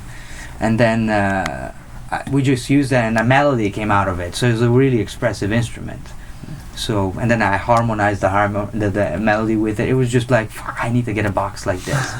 So I just ordered one of those. But the Line 6 delays are probably my favorite, because in a way, again, just like I like the Berkelee, in a way it's like the advantages of digital, so, because you can have, in a live environment, you can have a tape delay, a digital delay, or a looper, multi-tap, all in one, and you still have all these buttons that you can play with. So the tap tempo is, it's not something that I need MIDI to take care of. So sync I actually do by hand, which obviously leads to some nights that I'm not that perfect at tapping the tempo, and some other nights that I can do it better, Yeah. And never perfect. There's always a different show a little bit every time. And the cool thing that when you get feedback to the maximum, it becomes a drone, and with Line 6 you can actually tap it. It becomes a rhythm element. I've used a lot of stuff in 9 Inch Nails Live that way, because there was a lot of room. I realized that there were parts of the show that I wasn't doing anything. So even just for myself, I've tried to find something that wouldn't be intrusive for the rest of the arrangement, at least in my opinion. Because if you ask the other, if you ask Trent, to say, "Fuck man, he was just going on and on and on with that delay all night," maybe it'd be a different opinion. But to me, it wasn't like me adding chords where there weren't chords, or something a little bit more intrusive. It was like a little element that would be there and come in and out, And it would make me feel like I would, still challenging, because I had to go from a keyboard part down to on my knees to play delays, and then back to another part. So there were no less moments in which I wasn't doing anything. In fact, yesterday I just had that, and the idea was to use the M6000. I think that's the name of the DC Electronics surround multi, whatever it does, to have something instead of going straight with the Berkelee into the system. It was cool though. I got a lot of it. It was really nice. And it was really like natural to come up with the choice of using two delay pedals, because as soon as I got the machine, I figured, especially when we played this analog live show in LA, which was me, Gary Chang, Peter Grenader, and Tim Lewis, from also known as Alessandro from Spiritualized and Coil, and Chaz Smith. I think I remembered everybody. And there was the first time that I set up the Berkelee quad, and the composition that I presented was called Paris 1, and I recorded it straight out of, like by jamming, but just, twigging the synthesizer when I was on tour. When I brought it with me on tour, and every night I would play with something in my hotel room. And I recorded with delay, so it was kind of a part of the composition. But I said, how am I going to do it in quad? Because they don't have anything at Red Cat, amphitheater or theater to do it. And I had several Line 6 delays from, I've always used them even before 9 Inch Nails, but obviously with 9 Inch Nails you have backups, so I had like 5 of them. And I figured, well, I could actually use, one for the front speakers and one for the back, which seemed like a good compromise. And then you realize that you can start building different subdivisions. one from the front speakers and maybe 2 triplets, in the back. So it became more of a creative approach as opposed to just have a little bit of delay so it's not dry. Right. It's less of an ambient thing, and it's yeah, it was. I mean, I'm really sure if you listen to and you find there are a couple of good parts in the hour of noodling from the other night where you go, okay, the delay is actually, especially in that piece, Paris 1, which is the same thing over and over, the delays make the melody change a little bit. Otherwise, you have repetitions that are 16 notes and then repetitions that become, triplets. And all of a sudden, the whole thing, especially in quad, it's a different thing, And I think you have to play with those things with electronic music where the machine at times dictates a certain static procedure in composing. A sequence, is always going to be the same unless you do something to it. And then in a synthesizer, you can just use shapes or filters to make it evolve in a certain way. You can't just become all jazzy with it, just like change chords. Oh, add 9. You can't do that. Oh man, maybe you could. You said the add 9 switch? Yeah, it's a module, yeah. You're listening to The Burn, Channel 2, the special events channel. This is the interview with Alessandro Cortini of Mod Wheel Mood and touring member of 9 Inch Nails. One of the things I wanted to ask about in the history of you touring with 9 Inch Nails or Mod Wheel Mood, or just you've been pretty much all over the place. Yeah, everywhere in the world pretty much. Yeah, and one of the things I've noticed, and this was first clearly evident for me when on Rush's Rio DVD, when they go down and play Brazil for the first time in 30 years. They've never been to Brazil, and there's a huge fan base down there, and that was one of the things that built up these crowds that they went to. They played the largest crowds ever, but you're watching the DVD and they're playing a 3-hour set, and through the entire thing there's 60,000 people going crazy for 3 hours straight. And it seems to me with American audiences and seeing American shows that they're really pumped for about the first 20 or 30 minutes, and then it kind of calms down. It's always an issue. Yeah, to make sure to keep the Is that a thing that the band provides? Is that part of the music? No, I think it's a lot. Well, yes, to a certain extent. Okay. To a certain extent, I think I know for a fact that the set list, especially, I don't care too much with Mod Wheel Mood because it's a different environment, and I don't think we're faced with that kind of crowd yet, and maybe we never will. But it's just like for now, the priority is to try to play the songs and make a good job. And even because when we tour with Mod Wheel Mood, hardly ever is the right places. It's usually some. When we went on tour. It was fun and it was great, but sometimes you'd play a dive and nobody knew about the show, and it was kind of weird, you know what I mean? That's when I said about having a booking agent, being some sort of band member that knows what, But with 9 Inch Nails, let's say, just for example, the same set list could have a different reaction here. It probably will have a different reaction in Japan and a different reaction in Argentina. And I'm saying that because Japan, as a certain way, Japanese people have a certain way of reacting to shows and to rock shows. They're always really contained, but that doesn't mean that they're not enjoying it. There's not people jumping. Actually, there were people jumping left and right, but not as much as Argentina. Argentina were going off. We didn't believe it. It's one of the few times that I saw everybody just looking at me like smiling. It was unbelievable. Unbelievable how appreciative and I don't think I don't think that it's a synonymous of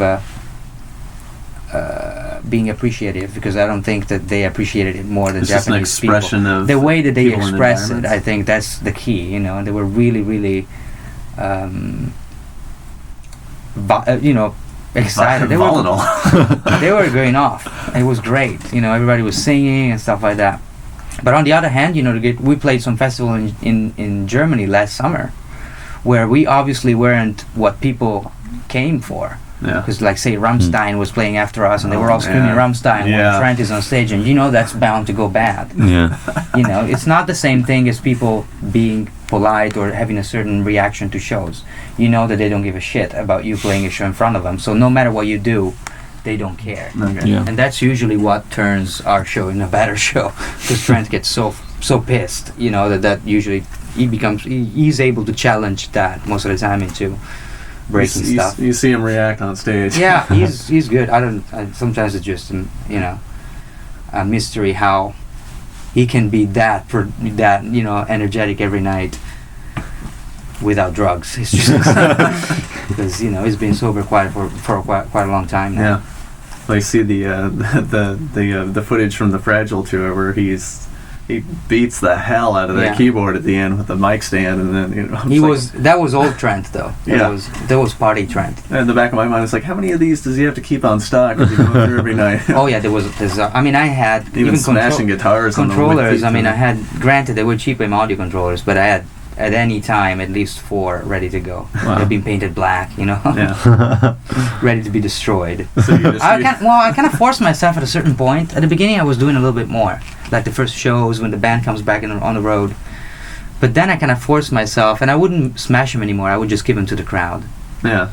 Because I think it's cooler. You can bring it home, and it's something cool that you can have. Yeah, I've seen that on the beginning of the I think it was the With Teeth leg, or it might have been the second or third leg, where he was smashing guitars, the headstock clearly on the amp, and he was like, "Oh my gosh, I hope that wasn't a $2,000 Gibson." It used to be. Yeah, and then you. Then I think you went, "Wait a second, these are great guitars." So and then you look on eBay the next day. Oh, it's a Smash Dean guitar. It looks the same, but geez, those are like $400. Who cares?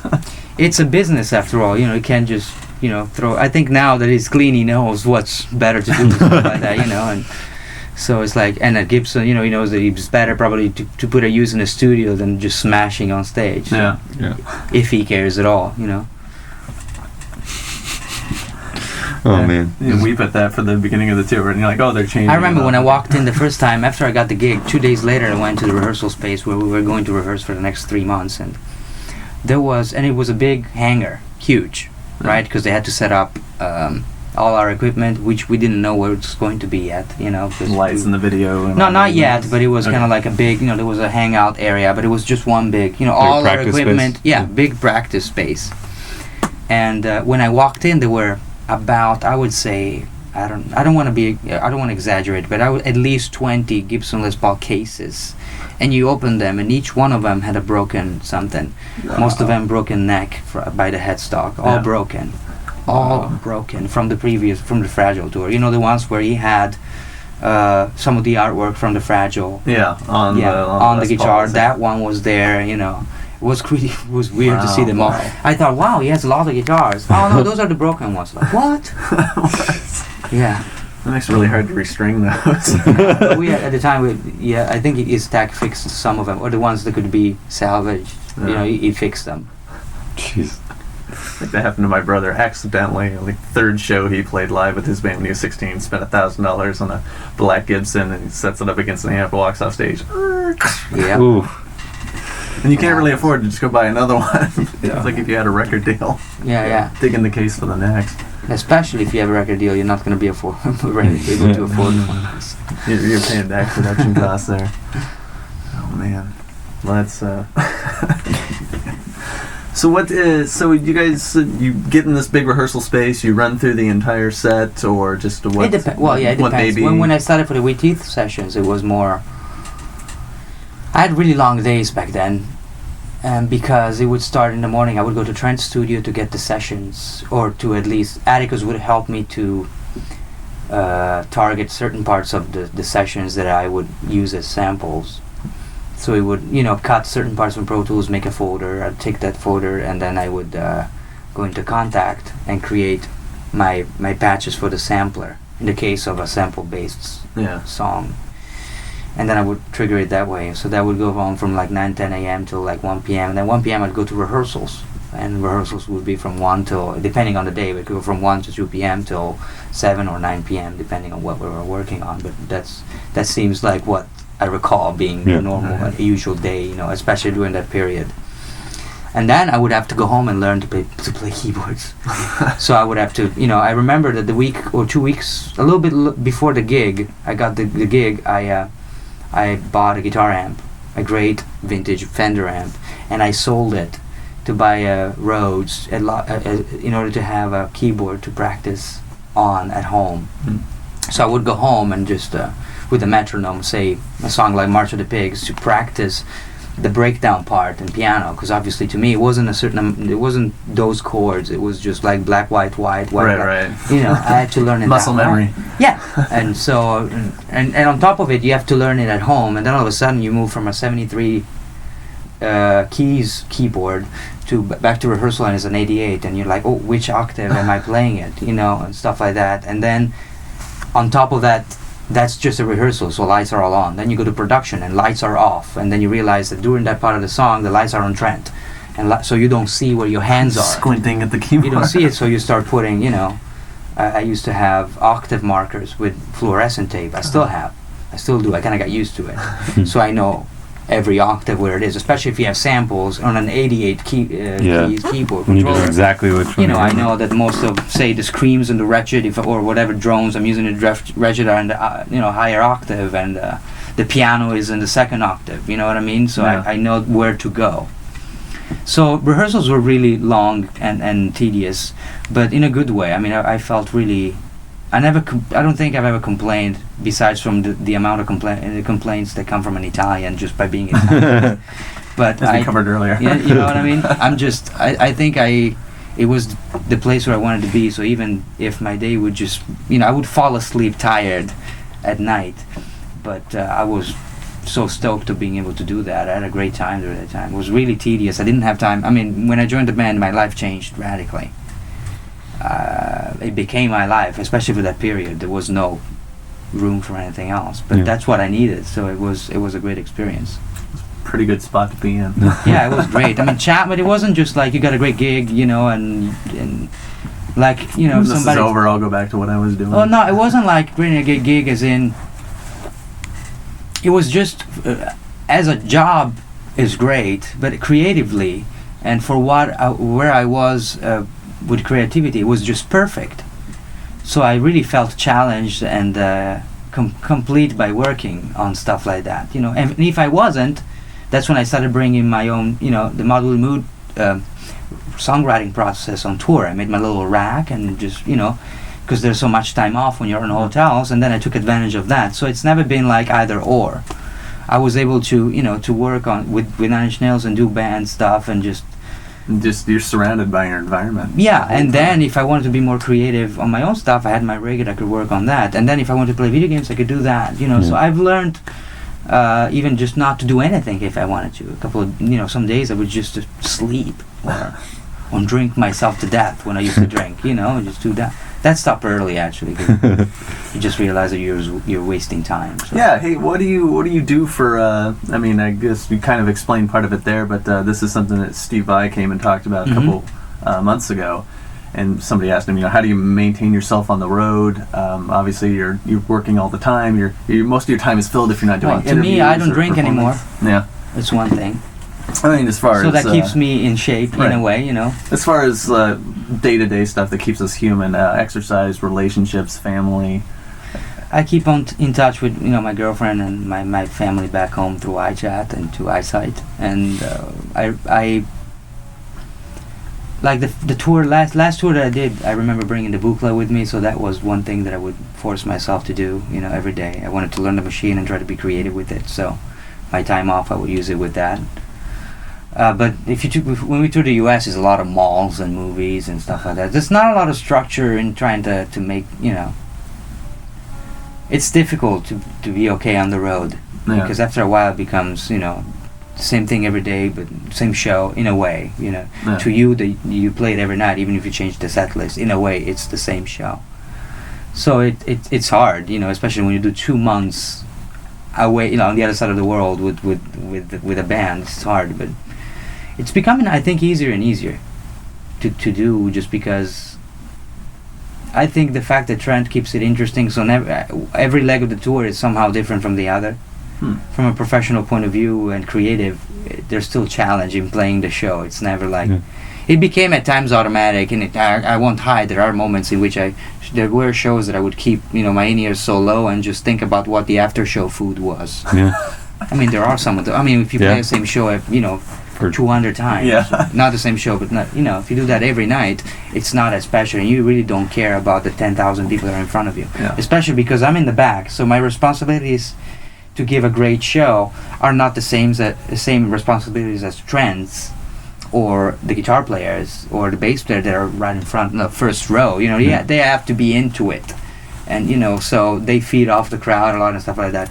But at times, I mean, I could probably get by without people. I mean, noticing that I'm not into a particular night, and I just want to, I want it to be over. So it happened, but overall, it was always a good time, It's a Billy Joel recollection on the interview with Conan where he's talking about just drifting off during a song. And she's always a woman to me. And I wonder what the bar's open late. I wonder if I can get rooms. Well, yeah, but He's been playing these for 30 years. Being a job, obviously you're thinking, I'm going to go home and do this and that. Not always. Sometimes the show is the right one, and you just go get into it, and you don't want it to end. And sometimes you want it to end at song number 1. Yeah. It's just that way. But I try to keep in shape as much as I usually work out more or just go for runs when I'm on tour, because it helps you think about things more from that point of view. Yeah. The fact that it keeps somehow there's and I think I probably discovered it a little late in the game, but if you keep yourself active that way, it seems that the mind tends to respond, and that Absolutely. And it's like, oh, whoa, that's cool, what I mean? These are some of the things that Vi talked about. He wished he'd have known when he was 20 and touring with David Lee Roth. Yeah, but I think he's a lot more spiritual person than I am, and his environment is probably a little bit more optimistic than a Nine Inch Nails tour. So what different attitude. You're listening to Burn Channel 2, Special Events Channel. This is the interview with Alessandro Cortini of Mod Wheel Mood and touring member of Nine Inch Nails. What do you think I don't want to say favorite, but at least like the thing you're most proud, like the song you're most proud of doing with either Nine Inch Nails or Mod Wheel Mood, and just either performing live or playing in the studio or compositionally, like what's the thing that you just connect with most? I usually connect. I don't know. Your legacy piece. Yeah. I don't think there's one, because everything that I've done, I think, has a certain thing that I'm really attached to. Like the new Nine Inch Nails album that is going to come out, I think it's a big step for me in the sense that I was really creative in that environment, and it'll always be. Every time I'm going to hold it, it's always going to be a recollection of working in a great creative environment with people that I respect, and so it's going to be that. When I listen to. When I think about Mod Wheel Mood stuff, I think I release songs that I think they're the best. Because obviously you have to, because it's your music, and I'm really proud of what I do musically, whether of the fact that it's going to be recognized or not. So I think that depending on what I do, stuff like Yesterday Night, I hope that I'm going to be able to clean it up for people to listen to some of it, because I think that in an hour I was able to make an instrument like this as expressive as it can be coming from me. So I think that depending on what the product is, I'm proud of everything. I'm proud of all my children. There isn't, and on the other hand, it took me a while not to be ashamed of stuff that I've done before, because obviously you grow out of certain things that you've done. Like the first demo that we did with Mod Wheel Mood, obviously I'm not as attached to, but I do recognize it for what it is, which is what I came up with, 5 years ago, or whatever it was, Your expressive creativity at that moment. Yeah, and I like the fact that it's EPs. That's the main reason, because usually by the time I work on a group of songs, if there is a group of songs, by the time I'm done with the last one, I don't like the first one anymore. That's why albums have always been a problem to come up with Mod Wheel Mood, whether because of time, because I was on tour and Pelle was doing other stuff, and because the amount of time that it takes to finish something, it makes you end up with a certain amount of songs just after a long period of time. And with the EP, you're done. I hardly ever listen to Volume 1 anymore, even though it came out in December, because I think I've done what I need to move on, next one. And then that kind of made me in Volume 2 mode, put me in Volume 2 mode. And that happened with Volume 2. Now it's out. I'm not thinking about it that much anymore. I'm thinking about how am I going to do Volume 3. Yeah. And certain things, maybe I would go back and do it already differently in Volume 2. But I'm glad. I think I'm not ashamed of anything I release, and I'll always be backing it up, I think. How many more volumes are we expecting from the Pearls and Pigs series? One for sure. All right. It was planned to be an album of 15 tracks, and we decided that it was better to be released as 3 different songs, 3 different song packs. I don't want to call them EPs, because I think that when they're designed in a way to the point that I think that when somebody listens to them once more, if you can relate to that music, I think that you're gonna say, "Well, it's kind of like an abrupt end for I think there's too much stuff in one EP to be an EP. It's not really self. It makes sense on its own, but I think if you play Volume 1 just now, Volume 1 and Volume 2 back to back, it kind of starts making sense. And in a way, they make all sense. And it was a great way of writing, because obviously we didn't have 15 songs, and we don't have most of Volume 3 ready. So it wasn't like 15 song ready. They were ready, and we just released them. Decided to release 555. So the the writing and producing process of each volume is influenced from the previous release. So when we were done with Volume 1, most of Volume 2 was finished, but we've kind of finished it keeping an eye on what we did in Volume 1, especially the track listing. In Volume 3, obviously we have 10 songs to relate to, and it's definitely going to be more of an approach in which we listen to what we've done. It's not going to dictate the way that we come up with songs or what songs we come out with, but I think we're definitely going to keep our ears open for it to be able to work in that environment of 15 songs or whatever it's going to be. I think it's a great way to work, because it doesn't, especially if you don't have a label. Yeah. Because you're not required to to submit a certain amount of songs. Well, you have that freedom now too. With there's less stability in the labels, and there's more of a obviously independence. There's is a lot. the way to go There's not right a lot of now. money to be made now from that point of view. That's for sure. Especially after Radiohead kind of ruined it. I have to say I loved Radiohead, but I was really disappointed by the new album. It's a great album, but the problem is that every time I play it on iTunes, after that album is done, Kid A comes up or OK Computer comes up, and then you go, oh. I remember, yeah. Now this is the good stuff. Yeah. It just feels lazy to me, really. It feels like some of the songs I was familiar already because they were in bootlegs and I was a big freak. So, songs like Nude were big ideas before and I knew it already, or, House of Cards have been around for a while. It's all stuff that either they played live or that I had in some weird recorded form. So to me, it kind of seemed, it was a little bit of a bum out. But the promotional thing that I think, obviously it was a big statement, the way they released stuff, and I think it was really useful. But the thing that I had problems digesting was the fact that they give people a chance to buy stuff for free. Now, I'm not here to tell you that, obviously it's easy to download stuff for free, and I even pirate stuff, I torrent albums, for the reason that I'm not going to give $10 to somebody who recorded one song that is good, or for me to check it out and realize it sucks. I'm really picky. Yeah. So there's stuff that I don't like, and why would I buy it, The moment that I torrent it, I listen to it once, and I trash the thing, because I don't listen to it. But on the other hand, some stuff that I torrented, where can I buy the CD so I can listen to the car, in the car, or stuff like that. Yeah. So to me, I'm really fair when it comes to stuff like that. But I really don't like the concept of giving the listener the power to decide how much my music is worth. Yeah. Okay. I think that the listener should have the freedom and the power to decide if he wants to buy it or not, obviously, or if he wants to steal it. But I think that you should know that you're stealing it from the artist. Yeah. And we're kind of facing the same thing now, because with the problems that come from doing everything on your own, a lot of our fans, probably two, that I know, like from Russia or Eastern Europe, where our distribution, even though it's digital, doesn't get to, they told us, we downloaded it from torrent sites, put a PayPal button in your website so we can pay you, So I understand that, and it makes sense, it's easier to do it that way because you make it hard for them to buy it. Yeah. But I don't like the fact that a band like Radiohead comes up and says, Tell us what we're worth to you. Yeah. Pay whatever you want. No. Just because you have a shitload of money and you can stay in a room for 2 years recording an average album, and you still have plenty of money to go on, and you can afford to tell people just to give you 1 cent if they want you. I mean, I don't think that they realize that even though they put one final nail in the coffin of the music business, of the recording industry, which I think is awesome.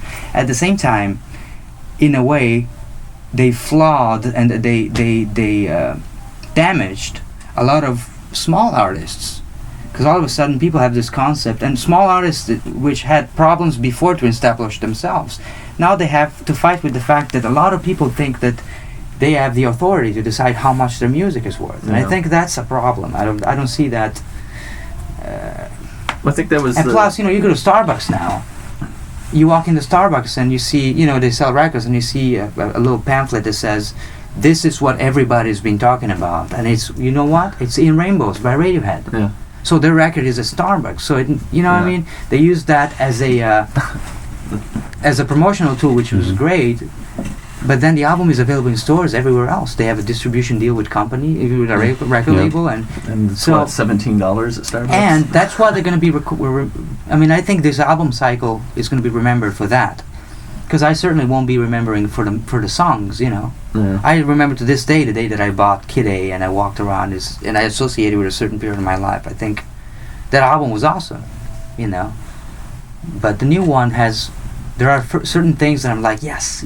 And there was a description that I think it was really good. I don't know where it comes from. I can't remember, but a friend of mine forwarded it to me, and he says that the new Radiohead album is it's like watching something on a state-of-the-art HD 47-inch TV, but having forgotten your prescription glasses. So you know what I mean?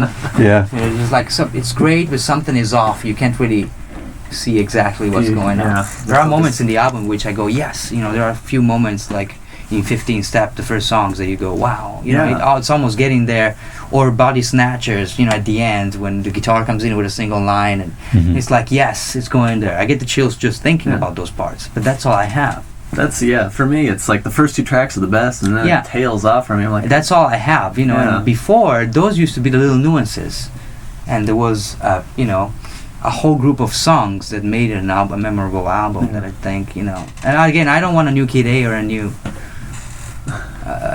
OK Computer. Yeah. But you know, then you read an interview with Phil and Ed where they say, oh, Hail to the Thief was an album that we really like. It's like, did you listen to the last one you made? You know, I mean, Hail to the Thief was a great album, and I know that a couple of years from now there's going to be a book or something about them talking about this album. Yeah. And how, who knows, maybe I mean, see, it's kind of crazy, because I don't know if it's me getting so jaded that I'm not even able to see how good they are anymore. Yeah. Because it could be that too, you know. I listened to the Bends yesterday, and I love that album. Yeah, but you know, there's albums that have been in my life for so long, so I don't know if it's me becoming just a grumpy old man that can't accept Radiohead anymore, because I'm not going to say I've outgrown them, but I'm just thinking that even they make shitty music now. Yeah. And I just don't see the beauty of it anymore, or if it's actually them not having delivered a product that is up to par with the rest of the discography. And I think that the truth is in the middle. I think it's a little bit of both, you know. Maybe the album is not as bad as I think it is, because obviously it wouldn't have sold as much as it did. And maybe, yes, I am a little bit more jaded than I was when Kid A came out, when I was a little bit more open. Yeah. And you have to be to like Kid A, you know what I mean? Yeah. I just prefer to think of it as your taste being refined over time. I know what. Yeah, it makes it sound less jaded. Yeah. But it's, you know, I spend endless nights on iTunes trying to find something that I like, and most of the time I end up not finding anything. I like the fact of being able to, you know, I like the iTunes Music Store, even though a lot of people talk shit about it nowadays, because it's been around for a whopping 3 years, you know. Without people forget that without the iTunes Music Store, the digital distribution wouldn't be to the point that it is nowadays. So people get really comfortable quickly and used to certain tools nowadays. I like the iTunes Plus because they actually get up to an acceptable Oh yeah, rate. definitely. But that came because people complain about the fact that we're protected, you know. Yeah. Before that wasn't an option, nobody really thought about it, you know. It was just one person complaining, then 2, 3, 4, 1,000, 2,000, a million. It's just a natural progression, but you know, it's not like iTunes sucks. No, it doesn't. Because I've had to buy an album, I have an iPod. The first thing I do is still look for it on iTunes, so it doesn't suck. Would it be something better? I hope so. Obviously, I can see that as as a stepping stone into something else. Obviously, but gotta start somewhere. Yeah, you gotta start somewhere. iTunes makes it really easy for bands that don't have label support, but maybe a good fan following. Yeah, nobody but knows you know, about the thing is that the thing is the same thing as I remember when we got our first EP at Amoeba or at the Virgin Megastore on Sunset Boulevard in LA. You're like, well, yeah. We didn't sell one. Yeah, I remember those days too. But you know what I mean? It's normal because, I mean, even if you're on the iTunes Music Store, it doesn't convert to sales. Yeah, it's available, but you still have to, you know, to cherish the other sides of the career. So to make sure that you have somebody who puts the name out, or it's so easy. I mean, I think we're lucky, or Model Mood is lucky to have by. Well, the fact that I'm in Nine Inch Nails obviously helped because a lot of people got curious about what I do, and I was lucky enough that even though it's so different from what Nine Inch Nails does musically. I think people related to it somehow, so I think there's a lot of people that are not listening to it just because I'm in Nine Inch Nails, but they saw that even though it's more like poppier, that kind of, it's more of a song-oriented composition. So we have that, and it's kind of like lucky for us. So some of the people buy stuff because of that. But a lot of people that are not lucky as us, there are different things that you have to try. You have to find a way to promote yourself and get people to come to your MySpace and all, the tricks. Yeah. And it becomes it's difficult, because how out of the 3,500 friends or how many friends we have on MySpace, how many do we actually know? I think they're all fake. But you know what I mean? It's like, well, you just add people, they're not friends. Yeah. I have a friend on MySpace. No, you don't. You don't have a friend. Yeah, no. You don't have friends. Not until they actually show up to the concert. Besides from that, I'm not trying not to be appreciative, because obviously I like the fact that people listen to us on MySpace. But you have to. That's not the only way, to do promotion. Mm-hmm. You definitely have to find another way, and we're still working on it. Right now, as I said, I think that I am lucky to be able to do it this way, to see how things go. And I'm lucky that my boss, Trent, is kind of trying to get away from the industry way of selling record, the historical, and I can see how things go, and I can not necessarily share his points of view, but he's definitely a good side to be on, in my opinion, to be with somebody who wants to change things, as opposed to somebody that would think that, and has some power to change things too. Yeah. Well, he definitely has a loud voice when it comes to things like that. So. Yeah, makes you really appreciate how worthwhile music is if you're willing to put up with all that stuff, just to go through, just to make music. Yeah, but that's the key at the end of the day, To be honest, I think that both me and Pelle have shown each other that somehow we're going to be able, even if I don't have Nine Inch Nails, I'm probably going to find something that makes me get by, you know what I mean? I'll find something that I like, that I can live with to make make ends meet, you know what I mean? Yeah. But I think that we've been fairly successful, as I said, to keep our music the way that we want it, and to be created the way that we want it. Yeah, without being like random 30-minute jams on the modular only, you know what I mean? But I think we developed Mod Will Mood in a way that it's what we want it to be. So we'll always be able to. You have to keep it creative, and it has to make you happy. Yeah. It's like a built-in therapy that you have in a way. It makes you feel better. That's how music makes me feel better. That's the only way, or makes me get rid of tensions, or Yeah. There has to be the primordial relationship with your art in order for it to be art and not a product that you sell. Now, if the art that you create is a product that not a lot of people will relate to, probably you need help to impose it. Some real therapy. Yeah, oh yeah, of course, that too. But to impose it to a market, that's the reason why there's so much average music out in the market, that there's music. And why does it sell? Because music became the new McDonald's. They market it as McDonald's. They bomb you with certain songs. They're everywhere. Bands nowadays, to sell records, they put their music on Guitar Hero, for crying out loud. You know what I mean? Yes. Yeah. I remember I was talking with Kurt, the head of the department, and he was telling me that he was in touch with the company, which I believe was Harmonix, that's the name of the company, that was bought by Activision. And he remembered them kind of struggling in the beginning. They're like, yeah, we've been in touch with this band, and we're trying to get more bands to do it, the first version of Guitar Hero. And now I can tell you for a fact, because I have good friends that work at Activision, the bands labels are pushing to have their artists on the next version of Guitar Hero. Aerosmith has its own, his own Guitar Hero coming out. Yeah. Like, it's basically their version. So it's an incredible. It's definitely not about the music, because people, the bottom line of how a kid learns and to like a song now is basically because he's playing it in front of a screen as a video game. So it's not how it used to be. So because I've always believed, with Mod Will Mood we make songs that people might find as interesting as we do, and as good from a songwriting point of view. But it doesn't. Unfortunately, the real truth is that it's not enough. Because I've always figured, like, word of mouth. If something is good, it's gonna go out and people are gonna like it. few people are like me that spend nights looking for something they like online. You know, a lot of people take music and receive music the same way that they approach food. So if you live in front of a McDonald's and food is not a priority for you, but you know that with 99 cents you can get a meal, you're probably not going to walk 3 blocks in the middle of the cold of the winter to go get steak because you don't want it. Yeah. You're going to be okay with that. And majority of people in the world, I think, don't consider music as a priority, but it's a disposable good.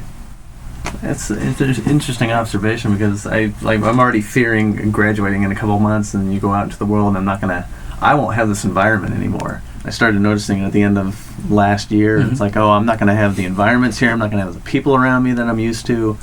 You won't have, it's like you walk anywhere on this campus, and there's music everywhere, and people are passionately involved. They're investing their entire college experience in this, and this nice tight-knit environment. As soon as you go out beyond this, it's like you have to write music to fit a McDonald's commercial or something, and you have to compete against Justin Timberlake and the rest of the stuff, and you're just trying to make ends meet, and you're like, that's frightening to think about. One thing that I learned, because again, I graduated from the guitar department, so I think that I was lucky to be able to know that even though, and I kind of learned this without realizing. But if I came here to study something, I wanted to go from A to B, I kind of learned just to kind of early that I wouldn't have, that before going from A to B, I could go from A to Y to Z and maybe necessarily I wouldn't go to B in the end anyway. But adaptation, not in a bad way, but adaptation and taking advantage of each of the situations that I was in at the time.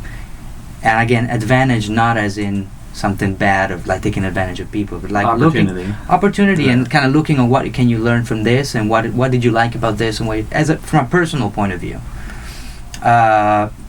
made me able to learn how to behave in other situations later. So I can see your stress of trying to apply what you've learned and stuff like that, but it's not necessarily, and probably you'll be surprised that you'll have to apply them in a contest that you're not used to. That's one of the things that, I don't think it's happening here because I've listened to students' work, and it seems like everybody has its own identity. Maybe it will happen, but in the school that I came from, it was a whole universe, a microcosm in the school. There was no way to integrate. There wasn't a lot of people that would come in to teach you how. Out of all the guitar players that came to MI, mostly of them were like Steve Vai, people that were successful. But how many guitar players out of the guitar department even here are going to be guitar heroes? How many people should be coming in that actually have a profession in guitar? So they're guitar players for a band, they tour, or they're studio musicians, or that should be something a little bit more realistic. I'm not saying you shouldn't have guitar heroes and stuff like that, but it's going to be 1 out of 10,000. Yeah, there should be, and I'm not saying that you come here and spend that much money and they should tell you, well, you have to adapt. But I think you should have a 360 view on what your profession could be, your job could be, so it's not that much of a hit when you actually go out in the real world, So that's one thing that school kind of was for me, and it wasn't too much of a sacrifice to go from, say, waiting tables to to actually end up playing guitar in a band like the Mayfield 4, that the music was kind of different from what I wanted, to something else, work with Patrick Leonard, which was like the guy who produced Madonna and all this stuff on his wife's record, and playing, and all of a sudden getting my laptop into the gig, like weird things. But if somebody would have told me the day that I took the plane to come to the US to play guitar, to study guitar, you are going to be playing keyboards for 9 Inch Nails. And it's not, I was like, whoa, that's awesome. I would say, are you kidding? No, I'm not into 9 Inch Nails. I don't play keyboards. It's the opposite, and I wasn't into synthesizers that much. To me they were cool, but you know what I mean? It's not even an opposite. It's just an avenue you hadn't thought of before. Yeah, it's Y, it's Z, it's it's X. It's definitely not B. You know what I mean? It's probably a letter from another alphabet. You know what I mean? From another language. It's something from Japanese. So I think that's one thing that people should keep in mind. That just because and that's I think what I've seen happening here, that even though I could see a lot of the knowledge that the school gave the kids, and I know kids implies people of my age too, but you know what I mean? Everybody kept his own personality, and that is something that I really impressed me. The fact that there was a voice, and even in programming, so people doing a lot of like a lot of glitch, a lot of that, which is kind of like the shredding of electronica, if Yeah. you want, you know what I mean? But, you kind of have to do it in order to step out a little bit of it, you know what I mean? So... Ed smiles knowingly.